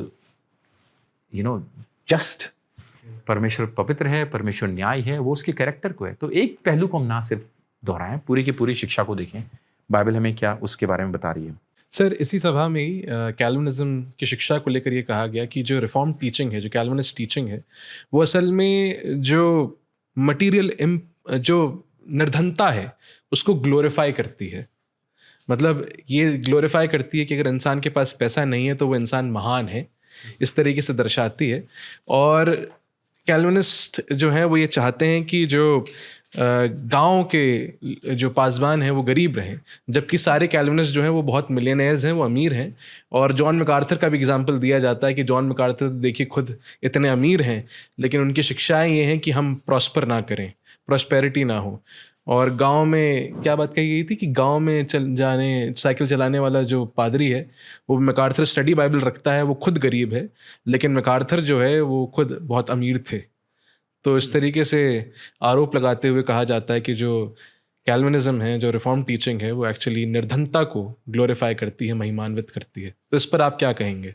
ठीक है, फर्स्ट ऑफ ऑल मैकार्थर को ही सिर्फ कैल्विनिज्म या फिर रिफॉर्म्ड टीचिंग के साथ में जोड़ना वो सही नहीं है, मतलब because MacArthur is not the benchmark of Calvinism, ठीक है। उनके और किसके पास कितना पैसा है वो डिफरेंट बात है, लेकिन जस्ट सिंपल एक बात बताना चाहता हूँ, रिफॉर्म थियोलॉजी और कैल्विनिज्म ना तो वो गरीबी को महान बताती है और ना ही वो अमीरी को एक आइडल बनाती है, कि हाँ दोनों चीज़ें वो हैं, बल्कि रिफॉर्म थियोलॉजी में क्या सिखाती है, समथिंग मोर प्रोफाउंड, और भी ज़्यादा गहराई में बताती है। वो क्या बताती है कि सारी की सारी लाइफ, चाहे वो गरीबी हो, चाहे वो अमीरी हो, चाहे वो काम हो, चाहे वो मिनिस्ट्री हो, चाहे भी कोई भी चीज़ हो, वो परमेश्वर के अधीन में लेके आता है।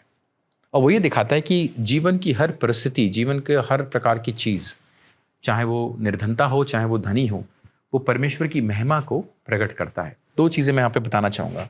रिफॉर्म थियोलॉजी क्या बताती है हमें, वो स्टूवर्डशिप के बारे में बताती है, बल्कि कैल्विन के खुद के जीवन को अगर आप देखेंगे, उसने बहुत साधारण जीवन जिया। He was a very normal guy. उसकी जो तनख्वाह आती थी वो आधी ज़्यादा तनख्वाह अपनी किसके ऊपर खर्च करता था, दूसरों के ऊपर।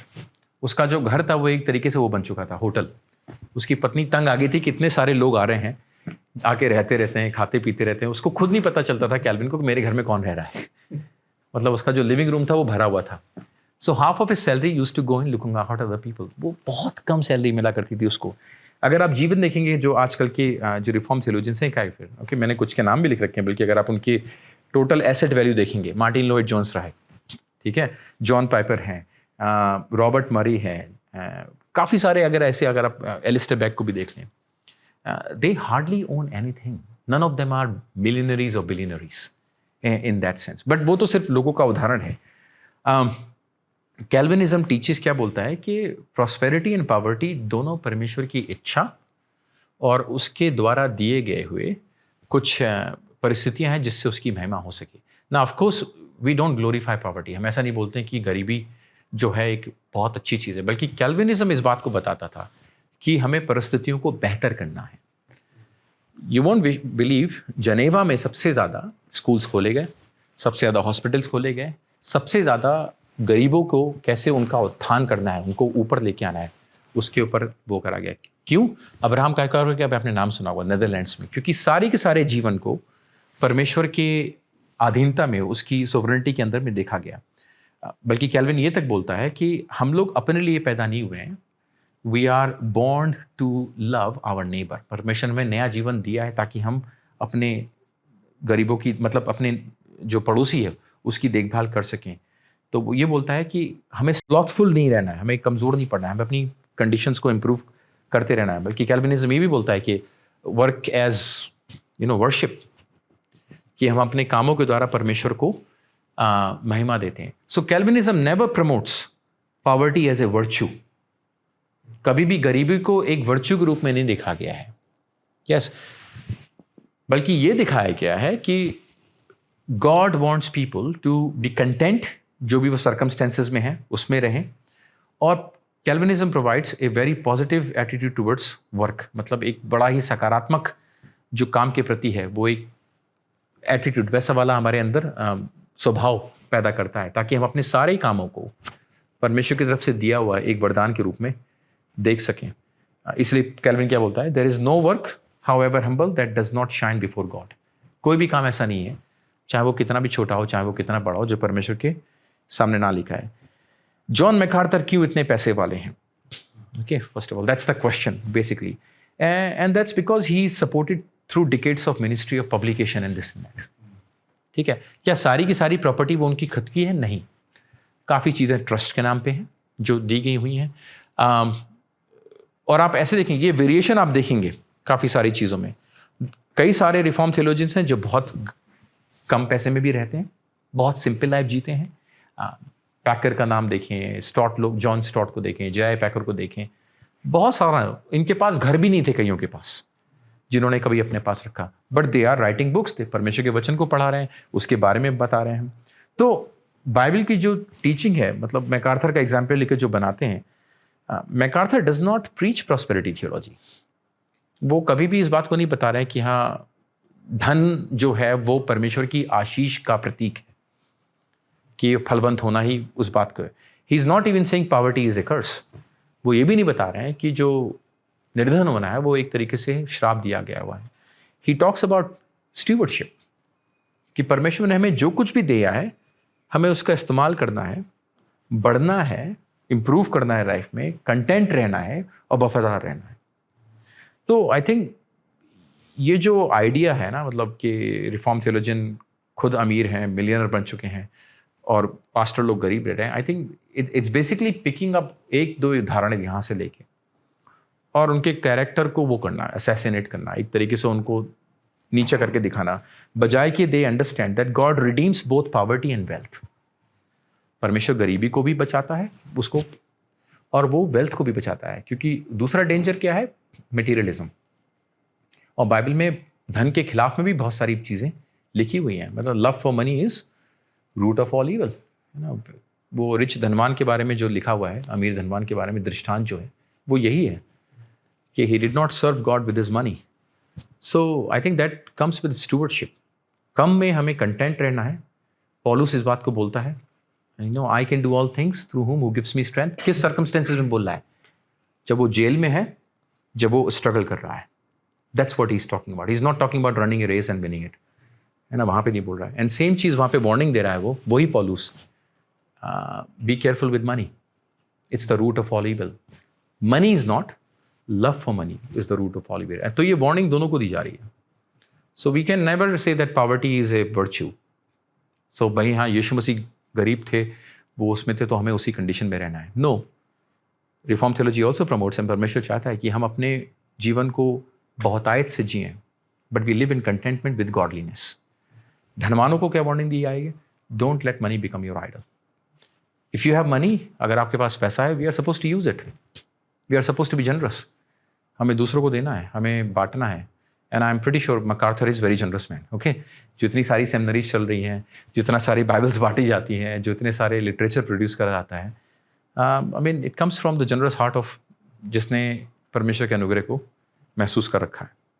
सर, मेरा ये भी मानना है कि जो आलोचना करी गई थी जॉन मैकार्थर की उस सभा में, मेरे हिसाब से जिस एक बात को बड़ी मैं कहूँगा चालाकी से छुपा लिया गया था या नहीं बताया गया था, नहीं रखा गया था, वो ये था कि जॉन मैकार्थर की जब आलोचना करी जा रही कि ये देखो, ये तो अमेरिका के बड़े प्रोमिनेंट प्रीचर्स के खिलाफ बोलते हैं, प्रॉस्पेरिटी प्रीचर्स के खिलाफ बोलते हैं और खुद इतने अमीर हैं।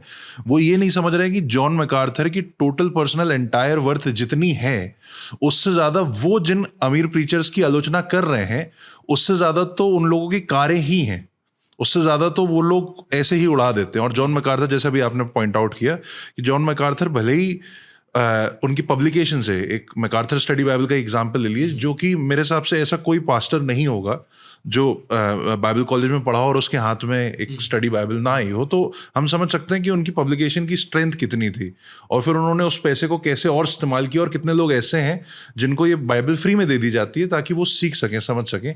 वहीं उल्टे हाथ पे अमेरिका में हमने कई ऐसे प्रीचर्स को देखा है जिनकी आलोचना करी जाती है प्रॉस्पेरिटी के नाम पे।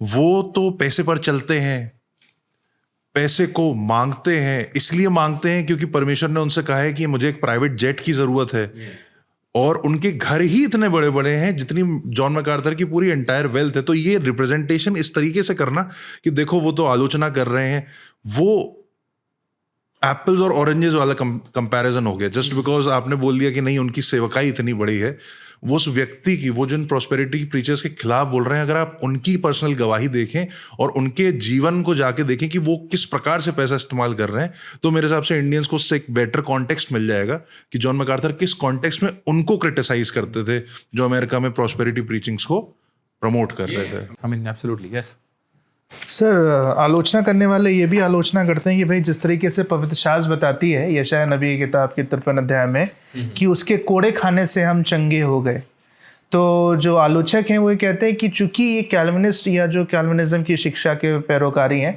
वो सफरिंग की बात करते हैं, तो शायद परमेश्वर जो है वो हमें इस संसार में, या प्रभु यीशु मसीह का जो बलिदान है वो इस संसार में हमें किसी भी तरीके की शारीरिक बीमारी से उस परमेश्वर की इच्छा नहीं है, अकॉर्डिंग टू कैल्विनिस्ट और इन क्रिटिक्स के द्वारा। परमेश्वर की इच्छा नहीं है कि वो आपको आपकी बीमारी से जो है वो आज़ाद करे या मतलब एक किस्म से परमेश्वर की ये मर्जी है कि आप उस बीमारी में बने रहें, जबकि उनके मुताबिक न्यू टेस्टामेंट ये सिखाता है कि जो हीलिंग है वो सबको प्रॉमिस की गई है ना।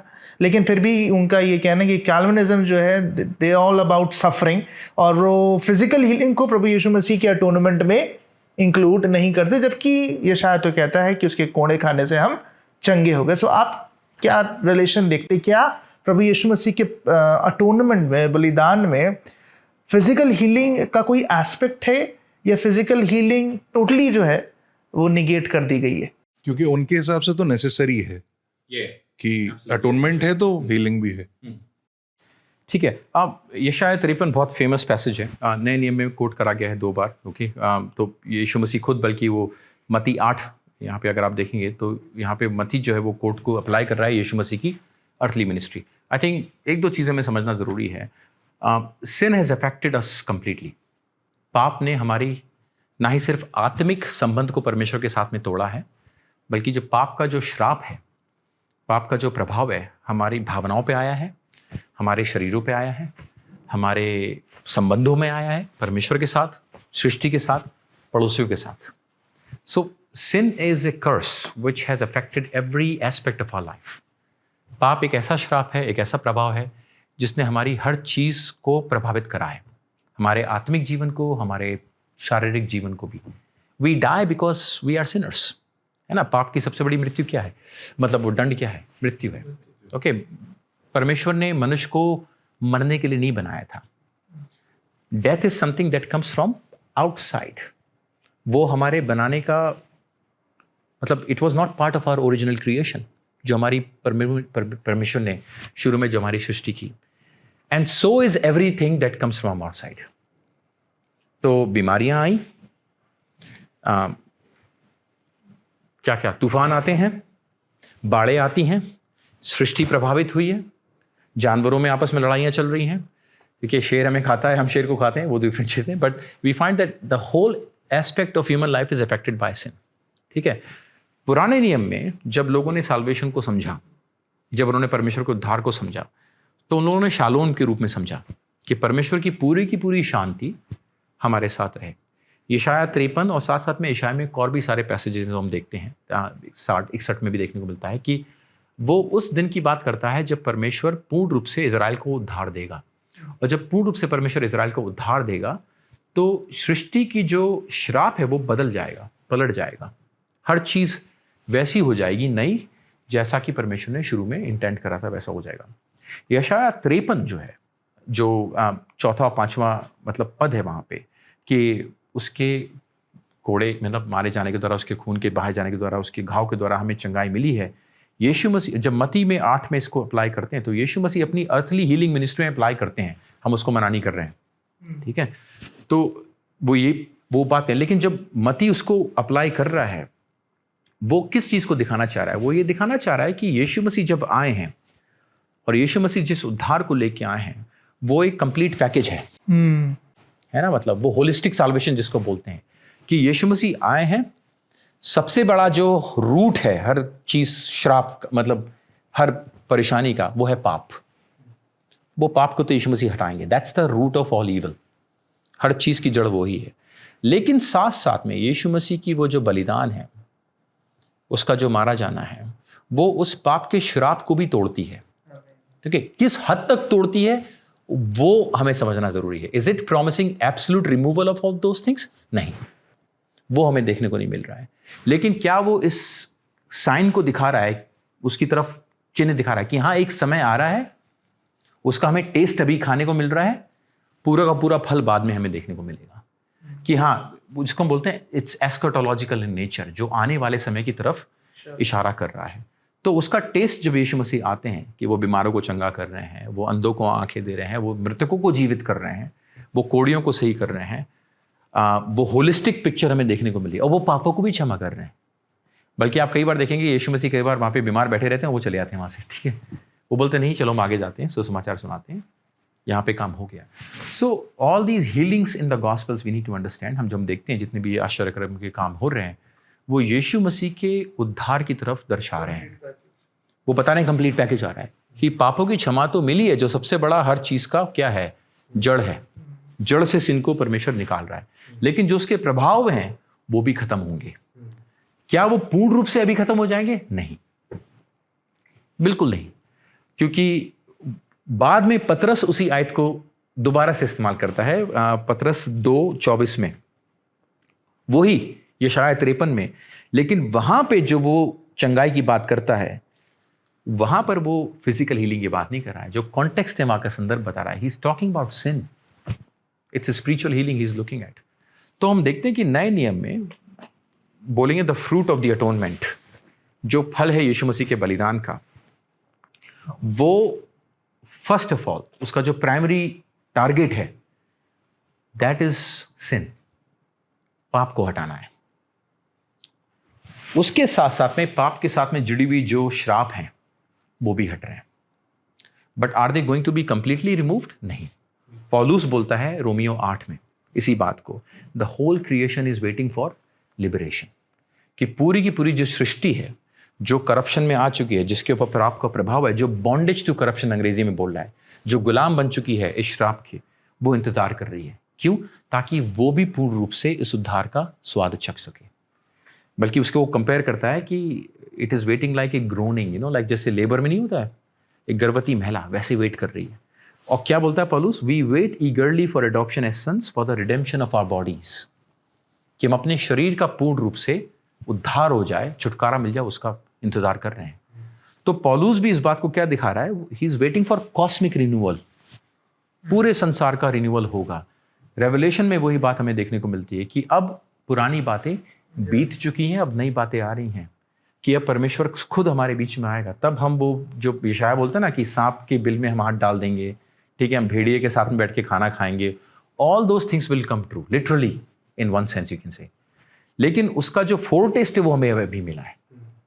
तो कैल्विन बल्कि इस बात को बताता है कि आगे भी बोलता है वो कि परमेश्वर ये जो साइंस ऑफ द किंगडम है, जो फिजिकल हीलिंग होती हैं, but they are never going to be 100% completely removing, वो उसको पूर्ण रूप से नहीं हटाता है। बल्कि हीलिंग जो है वो परमेश्वर की तरफ से जो फ्लो होती है वो अल्टीमेट सेंस में आ रही है, लेकिन कभी भी वो नॉर्मेटिव नहीं बताया गया, गारंटी नहीं दिया गया 100% कि वो हो जाएगा। तो I think the right understanding जो होगी, जो सही बात है, वो मैं बोलूँगा कि वो हमें दोनों को जो साथ में देखना है, ठीक है।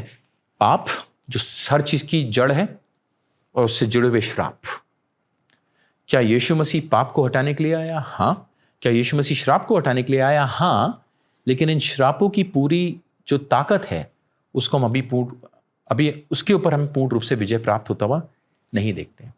We are still waiting for complete redemption. अभी भी हम अपने पापी स्वभाव के साथ झगड़ा करते रहते हैं ना, इनड्वेलिंग सिन जिसको हम बोलते हैं, हमारा पापी स्वभाव। गलतियों में पौलुस इस बात को बोलता है ना, मतलब आत्मा और शरीर आपस में एक दूसरे के खिलाफ लड़ाई कर रहे हैं ताकि हम वो चीज़ ना कर पाएं जो हम करना चाहते हैं। कई बार आत्मा हावी होती है, कई बार शरीर हमारा हावी होता है। दैट्स ए बैटल, वो चलती रहेगा। तो आई थिंक वो कंप्लीट लिबरेशन जो बोलेंगे पूर्ण रूप से, वो हमें आने वाले समय मिलेगा। क्या हमें हीलिंग के लिए प्रार्थना करना चाहिए? यस, मसीह के रूप में हमें प्रार्थना करना है, but do we guarantee it? No. परमेश्वर देने वाला है हीलिंग का, ठीक है। परमेश्वर है जो उद्धार देता है, परमेश्वर हीलिंग देते हैं। दैट्स हिज विल, वो परमेश्वर की इच्छा पे है। बट हाँ, बाइबल हमें बताती है कि हाँ भाई, हम जब कोई बीमार है हम प्रार्थना करते हैं, यीशु मसीह के नाम से प्रार्थना करते हैं।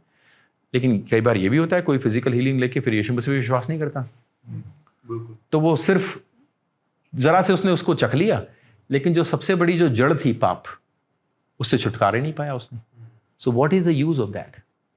वो हीलिंग सिर्फ बेकार हुई, ठीक है। बट और I think that's we need to keep it in balance. जो physical healing, it should never become the primary focus, और वो डेंजरस है काफ़ी ज़्यादा। तो यशाया 53 को इस्तेमाल करा गया है दोनों रूप में।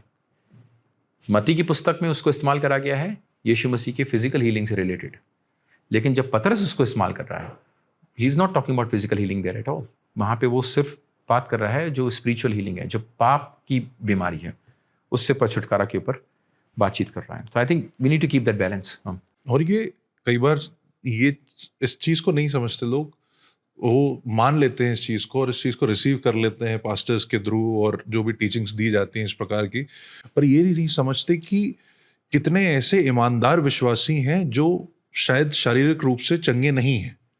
अगर आप ये कह रहे हैं कि यीशु मसीह के बलिदान में चंगाई है, शामिल है, 100% मिलेगी ही मिलेगी, तो यानी कि जितने लोग किसी डिसेबिलिटी से जूझ रहे हैं पर वो यीशु मसीह के नाम को ईमानदारी से जानते हैं, पहचानते हैं, मतलब आप तो उनके विश्वास को ही झूठा कह रहे हैं ना। आप तो उनके सैल्वेशन को ही क्वेश्चन कर रहे हैं कि नहीं, आप तुम्हारा विश्वास जब तक तुम चलने नहीं लगोगे, जब तक तुम फिरने नहीं लगोगे, तब तक मसीह का प्रेम तुम्हारे अंदर है ही नहीं। जबकि हम कितने ऐसे लोगों की गवाहियां जानते हैं जो शायद शारीरिक रूप से दुर्बल हैं, शायद पूर्ण रूप से फिट नहीं है, कुछ डिसेबिलिटी हो उन्हें, लेकिन तब भी उनके अंदर परमेश्वर का पवित्र प्रेम है, तब भी उनके अंदर उद्धार का सही सुसमाचार है। सर, इसी के साथ एक आखिरी आलोचना जो वहाँ पे करी गई थी, मतलब वहाँ तो बहुत कुछ करा गया था, हम आपके सामने एक आखिरी बात रखना चाहते हैं। एक और दोष जो लगाया जाता है और इस तरीके से बोला जाता है कि सर जब भी कैल्विनिस्ट मिलते हैं, जैसे अभी बात हो रही है आयरॉनिकली, जब भी कैल्विनिस्ट इकट्ठे होते हैं उनका सबसे पसंदीदा काम होता है दूसरों पर दोष लगाना। और बड़ी बड़ी कॉन्फ्रेंसेज ऑर्गेनाइज कराई जाती हैं जहां पे कैल्विनिस्ट इकट्ठे होते हैं और वो बस ये उन कॉन्फ्रेंसेज में ये बोलते हैं कि ये झूठा दास है, ये झूठा दास है, इस प्रकार की बातें होती हैं, इस प्रकार की चीजें होती हैं। और तो सर हम एक सही तरीके से ये जो रिफॉर्म्ड लोग इतना ज्यादा दोष लगा रहे हैं और ये जो आलोचक हैं वो ये कह रहे हैं कि देखो इनका बस दोष ही लगाने में न मज़ा आता है, हम एक सही रीति से ये इनका जो परखना है, इनके अंदर जो परखने की जो इतना उतावलापन है कैल्विनिस्ट लोगों के अंदर, रिफॉर्म लोगों के अंदर, हम इसको कैसे समझें और इसी बात को उस चीज़ के साथ, उस बात के साथ कैसे समझें जहाँ पौलुस कहता है, पौलुस इस बात को लिखता है, do not be quick to जज, है ना। तो इस चीज को हम कैसे समझें कि कैसे कैल्विनिस्ट लोग समझते हैं, रिफॉर्म लोग इन दोनों बातों को समझते हैं कि वो लोगों के साथ धैर्य रखें, लोगों को दया दिखाएं और साथ ही साथ में परख भी करें और दोष लगाएं या ना लगाएं। सर कैसे एक रिफॉर्म पर्सपेक्टिव में से समझा जाए? ओके, तो आई थिंक हम उसकी शुरुआत करते हैं, डज ट्रुथ मैटर? क्या सत्य जो है वो सचमुच में मतलब ज़रूरी है या नहीं है? और बाइबल जो बताती है ट्रुथ मैटर्स, सच्चाई जो है वो मतलब सचमुच में ज़रूरी है। हर चीज़ सत्य नहीं है। यीशु मसीह ने खुद ही बोला, मार्ग, सत्य और जीवन मैं हूँ। बल्कि जो नए नियम में फिर से देखेंगे, जो पौलुस लिखता है, बार बार वो सच्चाई के ऊपर वो करता है, ट्रुथ के ऊपर इस बात को दर्शाता है। जब किसी की आलोचना करते हैं कोई कैल्विनिस्ट ग्रुप वाले लोग हैं, इट इज़ नॉट नेसेसरली कि उनका कोई पर्सनल इसी के साथ में कोई दुश्मनी है। It's a criticism of their teaching, कि वो क्या सिखा रहे हैं। एंड शेपर्डिंग जो है, सिखाना जो है, अपनी कलीसिया की देखभाल करने वाले जो है, it is about protecting the truth, promoting the truth, and upholding the truth, कि वो सच्चाई को हमें बचाना है, सच्चाई को हमें प्रमोट करना है और सच्चाई के हमेशा उसको डिफेंड करते रहना है, बचाते रहना है। जिसका मतलब ये है कि जब हम सत्य को बताते हैं और प्रमोट करते हैं, कई बार असत्य बातों को निकाल के लाना पड़ता है। मैं कुछ वर्सेस लेके आ रहा हूँ, मतलब बेसिकली बात, क्योंकि सत्य जो है, मतलब ट्रुथ मस्ट बी गार्डेड। क्यों? Souls are at stake.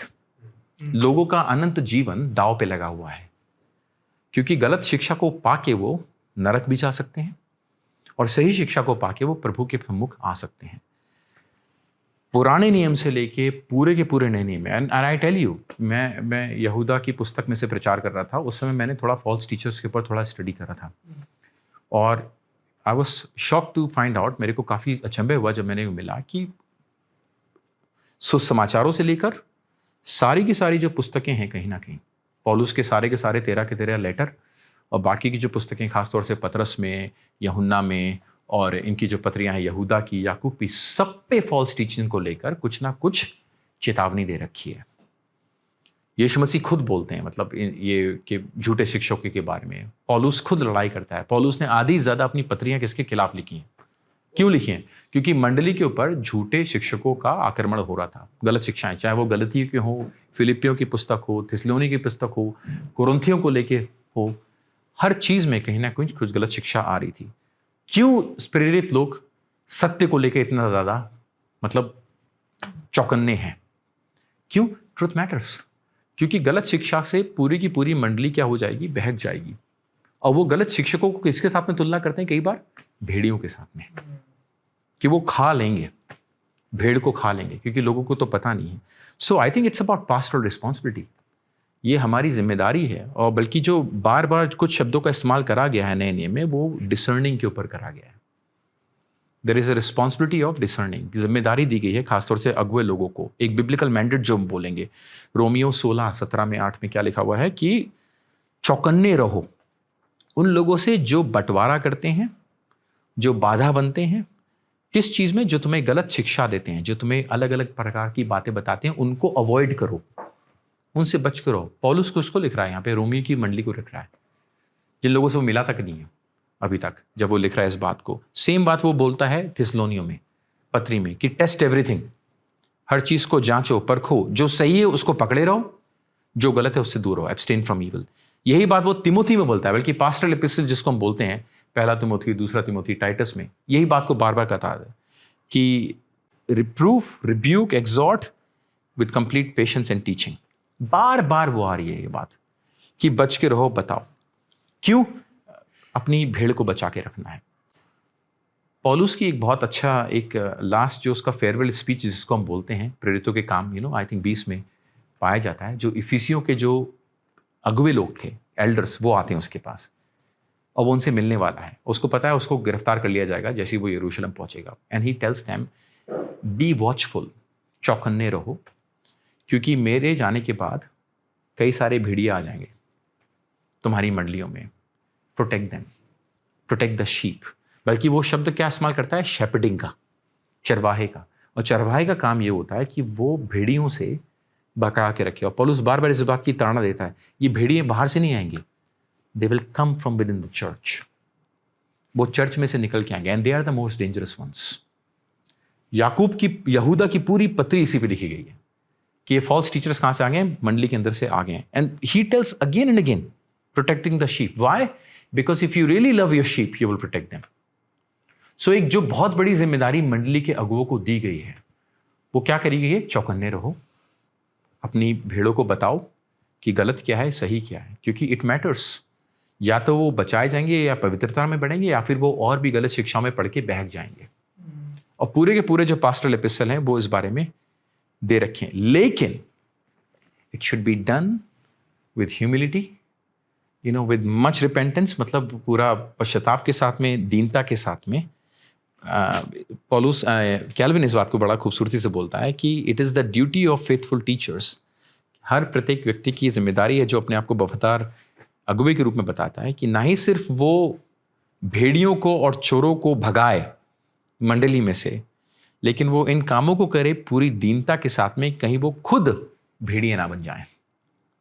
There is a false teacher in all of us, छुपा रहता है और वो कहीं ना कहीं निकल के आता है जब हम पाप हमारे पर हावी होता है, जब हमारी इच्छा हमारे ऊपर आ जाती है, जब हम अपने पाप को छुपाना चाहते हैं, जब हम अपनी इच्छाओं को पनपने देते हैं और वो हमारे पर हावी हो जाता है। कोई भी झूठा शिक्षक ही नहीं बोलता मैं झूठा शिक्षक हूं, मैं आ गया हूं। They all start very well, हर आदमी अच्छा बताना चाह रहा है, but how they slip slowly into false teaching, कई बार उनको खुद भी नहीं पता चलता है। It's like a deception. और इसीलिए डिसर्नमेंट के ऊपर, मतलब परखे जाने के ऊपर बार बार वहां पे बताया गया। और रिफॉर्म थियोलॉजी इस बात को बताती है। क्यों? क्योंकि we have a high view of God. परमेश्वर पवित्र है, उसकी पवित्रता को बताना जरूरी है। We have a high view of church. परमेश्वर की मंडली मेरी प्रॉपर्टी नहीं है, यीशु मसीह उसका मुखिया है, उसने उस भेड़ को अगुओं को दे रखा है। अगुओं की जिम्मेदारी है कि हम इनको बचा के रखें। And we have a high view of scripture, कि सत्य सिर्फ प्रभु के वचन में पाया जाता है, ना कि हमारे खुद के दर्शनों में, ना कि मेरी खुद की सोच में, ना कि मेरे खुद के विचारों में, ना कि हाँ मेरे को यहाँ से दर्शन मिल रहा है, वहाँ से दर्शन मिल रहा है। Because why? Truth matters.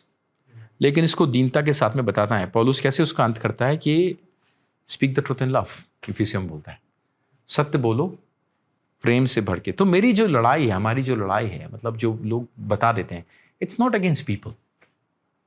तो कोई भी जितने भी झूठे शिक्षक हैं, इट्स अगेंस्ट द सिस्टम।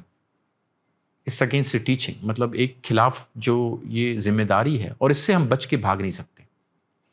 पौलुस की जो बात है, जो वार्निंग दे रहा है, do not be quick to जज, वो बोल रहा है पहला कुरिन्थियों 4 में। उसका कॉन्टेक्स्ट क्या है, संदर्भ क्या है? वो ये है कि ये जो कुरिन्थी वाले लोग हैं वो कंपेयर कर रहे हैं। किन किन को कंपेयर कर रहे हैं? पौलुस को कर रहे हैं, अपोलोस को कर रहे हैं, यीशु मसीह को कर रहे हैं, पतरस को कर रहे हैं। और उन्होंने वो पार्टी स्पिरिट वहाँ पे बना दी है, एक दूसरे के संग लड़ाई कर रहे हैं। कोरिन्थियन कल्चर था ही ऐसा कि वो कल्चर ऐसा था कि जो अगवा जिस कल्चर में वो रह रहे थे, जिसके पास सबसे ज़्यादा अनुयायी होंगे उसको ज़्यादा माना जाएगा। So they are putting one preacher against another. वो जजमेंट थ्रो कर रहे हैं किसके ऊपर? इन भक्तों के ऊपर जो परमेश्वर की तरफ से दिए हुए हैं। और पौलुस क्या बोलता है? हम तो कुछ नहीं है, हम क्या हैं? दास हैं। We are servants, we are nothing. हमें ग्लोरीफाई मत करो। Don't throw judgement upon us, don't be quick, it's immature, don't be worldly, don't be carnal. तो पौलुस का जो कॉन्टेक्स्ट है जिसमें वो बता रहा है वो बिल्कुल डिफरेंट है। He is talking about immature judgement, जहाँ पे वो दे रहे हैं, जहाँ पे वो रैंक प्रोवाइड कर रहे हैं। ये हाई नंबर का है, ये दूसरे नंबर का है, तीसरे नंबर का है, चौथा नंबर का है। And they are acting like the world, क्योंकि जो बाहर की कोरिन्थियन सोसाइटी थी वो इसी बात के ऊपर ध्यान दे रही थी। But there is a commandment to discern, वो दिया गया है। पहला यूहन्ना उसका 4:1 में दिया गया है कि हर किसी आत्मा के ऊपर विश्वास ना करो, जांचो और परखो कि भाई सचमुच में वो प्रभु की तरफ से आई हैं या नहीं आई हैं। तो ये डिसर्नमेंट जो है, इट्स नॉट अबाउट ट्रायम्फलिज्म, कि मतलब कि हाँ हम किसी को गलत साबित करें। It's about upholding the truth.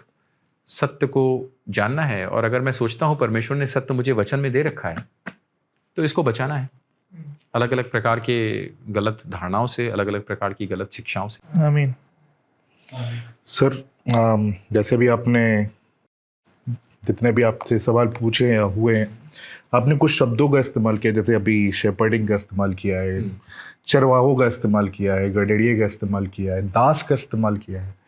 जो हम देखते हैं परमेश्वर के कलाम के द्वारा कि परमेश्वर के 12 चेलों को उसी नामों से हम जानते हैं बहुत अच्छे तरीके से। और ना तो वहाँ पे हमने कभी अपोस्टल्स पढ़ा है उनके नामों के आगे, लेकिन जब भी हम उनकी बात करते हैं तो हमेशा इन्हीं शब्दों को इस्तेमाल करते हुए बोलते हैं।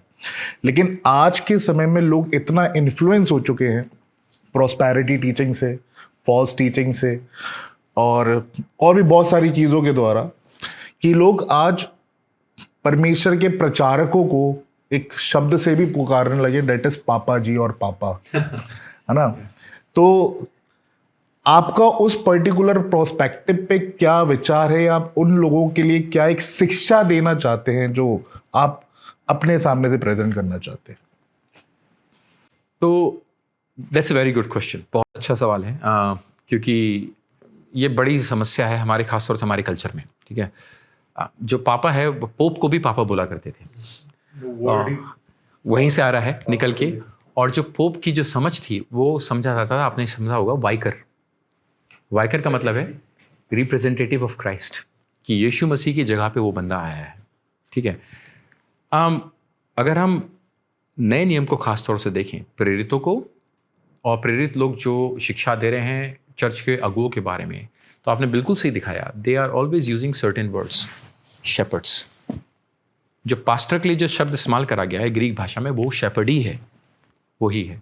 दूसरा जो पौलुस, अगर हम देखेंगे प्रेरित लोग, पौलुस, पतरस, याकूब, यहूदा, जब भी ये अपने अपनी प्रतियों को लिख रहे हैं, खास तौर से पौलुस अपने आप को कैसे इंट्रोड्यूस करता है? दास। और वो कोई दास नहीं है, वो ग्रीक भाषा में डूलोस के नाम से है, जिसका मतलब होता है स्लेव, जिसको खरीद के किसी ने अपना पूर्ण रूप से दास बना दिया। मतलब 3 शब्द हैं यूनानी भाषा में, उसमें से वो सबसे जो नीचे स्तर का है उसको इस्तेमाल कर रहा है। ना तो नए नियम में रेवरेंड है, हम लोग जो इस्तेमाल करते हैं वो सब अलग अलग ट्रेडिशनों से आ रहे हैं, ना तो कोई डॉक्टर्स हैं, ना कोई वो हैं, इट्स ओनली सर्वेंट्स और एल्डर्स और पास्टर्स, सिर्फ उनका इस्तेमाल करा गया है। Human heart is so hungry for glory. जो हमारा चरित्र है, चाहे वो पादरी लोग हों, चाहे वो मिनिस्ट्री में काफ़ी सालों से रहने वाले हों, वी ऑल लव ग्लोरी। हम सब लोग परमेश्वर की महिमा को लेना चाहते हैं, दैट्स आवर नेचर। शैतान का भी वही पाप बोला जाता है, माना जाता है traditionally, he wanted to replace God and be like God. John Calvin ने यही बात बोली थी, इसीलिए दैट सबसे बड़ा जो आइडल है हर एक के हृदय में, वो कौन है? Self. We all love to worship ourselves. तो ये जो टाइटलों को लेके युद्ध होता है कई बार कि मैं प्रेरित हूँ, मैं प्रचारक हूँ, मैं प्रॉफिट हूँ, मैं पापा हूँ, ओके। दूसरों का पौलुस बोलता है कि मैं तुम्हारे पिता के समान हूँ विश्वास में, क्योंकि पौलुस एक काफ़ी सीनियर हो चुका है, वो हो चुका है, उसने इस मंडली को बनाया है। वो घमंड से नहीं बोल रहा है, वो उनको ये बात को दर्शाना चाह रहा है कि भाई तुम लोग को मेरी बात मानना चाहिए, तुम लोग गलत शिक्षा में जा रहे हो, listen to me, I am like a father. तो वो नहीं चाह रहा कि तुम मुझे ग्लोरी दो, महिमा दो। ही वॉन्ट्स देयर गुड, कि मैं जैसे पिता अपने बच्चे की देखभाल करता है, प्रेम करता है, मैं तुम्हें वो कर रहा हूँ। तो मेरे हिसाब से दीज आर डेंजरस इंडिकेशन, मतलब ये काफ़ी खतरनाक संकेत हैं। कब हम परमेश्वर की जगह लेना चाहें, once we start enjoying these titles, that is a sign we are slipping। ठीक है, हम लोग जा रहे हैं। प्रेस्टीज और नाम, ये सबसे बड़ी मिनिस्ट्री में पैसे के अलावा, ठीक है, बहुत बड़े प्रलोभन जो बोलते हैं ना, टेम्पटेशंस हैं। एंड हर किसी को पैसा नहीं मिलता, but Prestige is something that everybody loves. चाहे वो गरीब पास्टर हो, चाहे वो अमीर पास्टर हो, चाहे वो छोटी जगह का रहने वाला हो, सबको सम्मान चाहिए। और our society is so much driven by titles. हम अपने नामों के आगे कई सारे टाइटल इसीलिए लिखते हैं कई बार, क्योंकि हमें वो मिल जाए। और क्रेडिबिलिटी ज़रूरी है, that's a different thing, but sometime we live under the shadow of those things. अब वो डेंजरस है। सो माई वार्निंग इज़, ठीक है भाई, आप अपने आप को रेवरेंड बोलते हैं या फिर हम जो कुछ बोलते हैं, that's fine, but watch your heart, मतलब अपने हृदय को जांचना है। कुछ जो ये टाइटल हैं, आई सी देम टोटली अनबिब्लिकल। तो पहला अपोस्टल आपने पहले से बोल दिया, और पापा मतलब जो कैथलिक ट्रेडिशन से आ रहा है बेसिकली, मतलब इट्स फनी इनफैक्ट कि मैं क्यों ऐसे फालतू के शब्दों का इस्तेमाल करूं। सर्वेंट बोल के दिखाओ अपने आप को, मिनिस्टर, ठीक है। इसलिए आई think I like the reform understanding, they called people not even priest, minister. कई सारे चर्चेज में वो सिर्फ मिनिस्टर का ही इस्तेमाल करते हैं। मिनिस्टर का मतलब ही है सर्वेंट, ठीक है, सेवक है वो व्यक्ति। और वो चीज़ I think is a better title. तो कई सारे पश्चिमी देशों में जब भी लोग, कई सारे पास्टर लोग अपने आप को इंट्रोड्यूस करते हैं, या तो वो अपने आप को बोलेंगे आई एम ए पास्टर, चरवाहा, रखवाला, और या फिर आई एम ए मिनिस्टर, मैं सेवक हूँ। प्रीस्ट वाला शब्द है जो कुछ डिनोमिनेशंस में मिलता है, एंग्लिकन्स हैं, लूथरन्स हैं, अभी भी वो कंटिन्यू करते हैं। वो जो आ रहा है कहाँ से? कैथलिक ट्रेडिशन से आ रहा है। लेकिन रिफॉर्म ट्रेडिशन में जो आ रहे हैं काफ़ी सारे, ये आपको ये मिनिस्ट्री मिलेंगे, या फिर सेवक, या फिर एल्डर्स जो अगुवों के रूप में बोला गया है। So I think let's stick to those. और भी बड़ा टाइटल चाहिए तो दास बोल सकते हैं, यीशु दास और कोई और से दास। That I think probably a better choice in that sense. या thank you so much sir, thank you so much for being with us, हमारे साथ रहने के लिए और हमारे सारे सवालों का जवाब देने के लिए बहुत बहुत शुक्रिया सर, बहुत बहुत शुक्रिया। वाकई में ये सवालों के जो जवाब आपने दिए हैं, हम विश्वास करते हैं कि कलीसिया को बरकत और आशीष देंगे। हम आप सभी का धन्यवाद करते हैं जो इस वक्त हमारे साथ बने हुए हैं, इस एपिसोड का आपने देखा है। हम निवेदन करेंगे आपसे कि प्लीज़ इस एपिसोड को और लोगों के साथ शेयर करें, हमारे चैनल को सब्सक्राइब करें और इस वीडियो को लाइक करें, इस पर कमेंट करें, अपने विचार को हमारे साथ बांटें। मेरे प्रियो, खुदावंद का कलाम हमको बताता है, प्रकाशित वाक्य में परमेश्वर इफिसस की कलीसिया की तारीफ करता है और कहता है कि तुमने परखा उनको जो अपने आप को प्रेरित कहते हैं लेकिन है नहीं। ऐसे बहुत से लोग हैं जो अपने आप को प्रेरित कह रहे हैं मेरे प्रियो, लेकिन वो है नहीं। और हमने उस शख्स का नाम नहीं लिया। उसका एक बहुत बड़ा कारण ये है कि इस वक्त वो इतना इनसिक्योर है कि अगर उसका नाम भी ले लिया जाए तो वो लोगों को धमकी दिलवा रहा है और उनके ऊपर केसेस कर रहा है। तो मेरे प्रियो, हम नाम लेना ज़रूरी नहीं समझते हैं, लेकिन हम ये समझते हैं कि आज जिन शिक्षाओं को आपने पाया है उससे आपके जीवन को बरकत मिली होगी, उससे आप समझ पाए होंगे कि सही शिक्षा क्या है और सही शिक्षा ऐतिहासिक रूप से भी और कलाम के रूप से कितनी ज़रूरी है। परमेश्वर आप सबको बरकत और आशीष दे। जय मसीह की।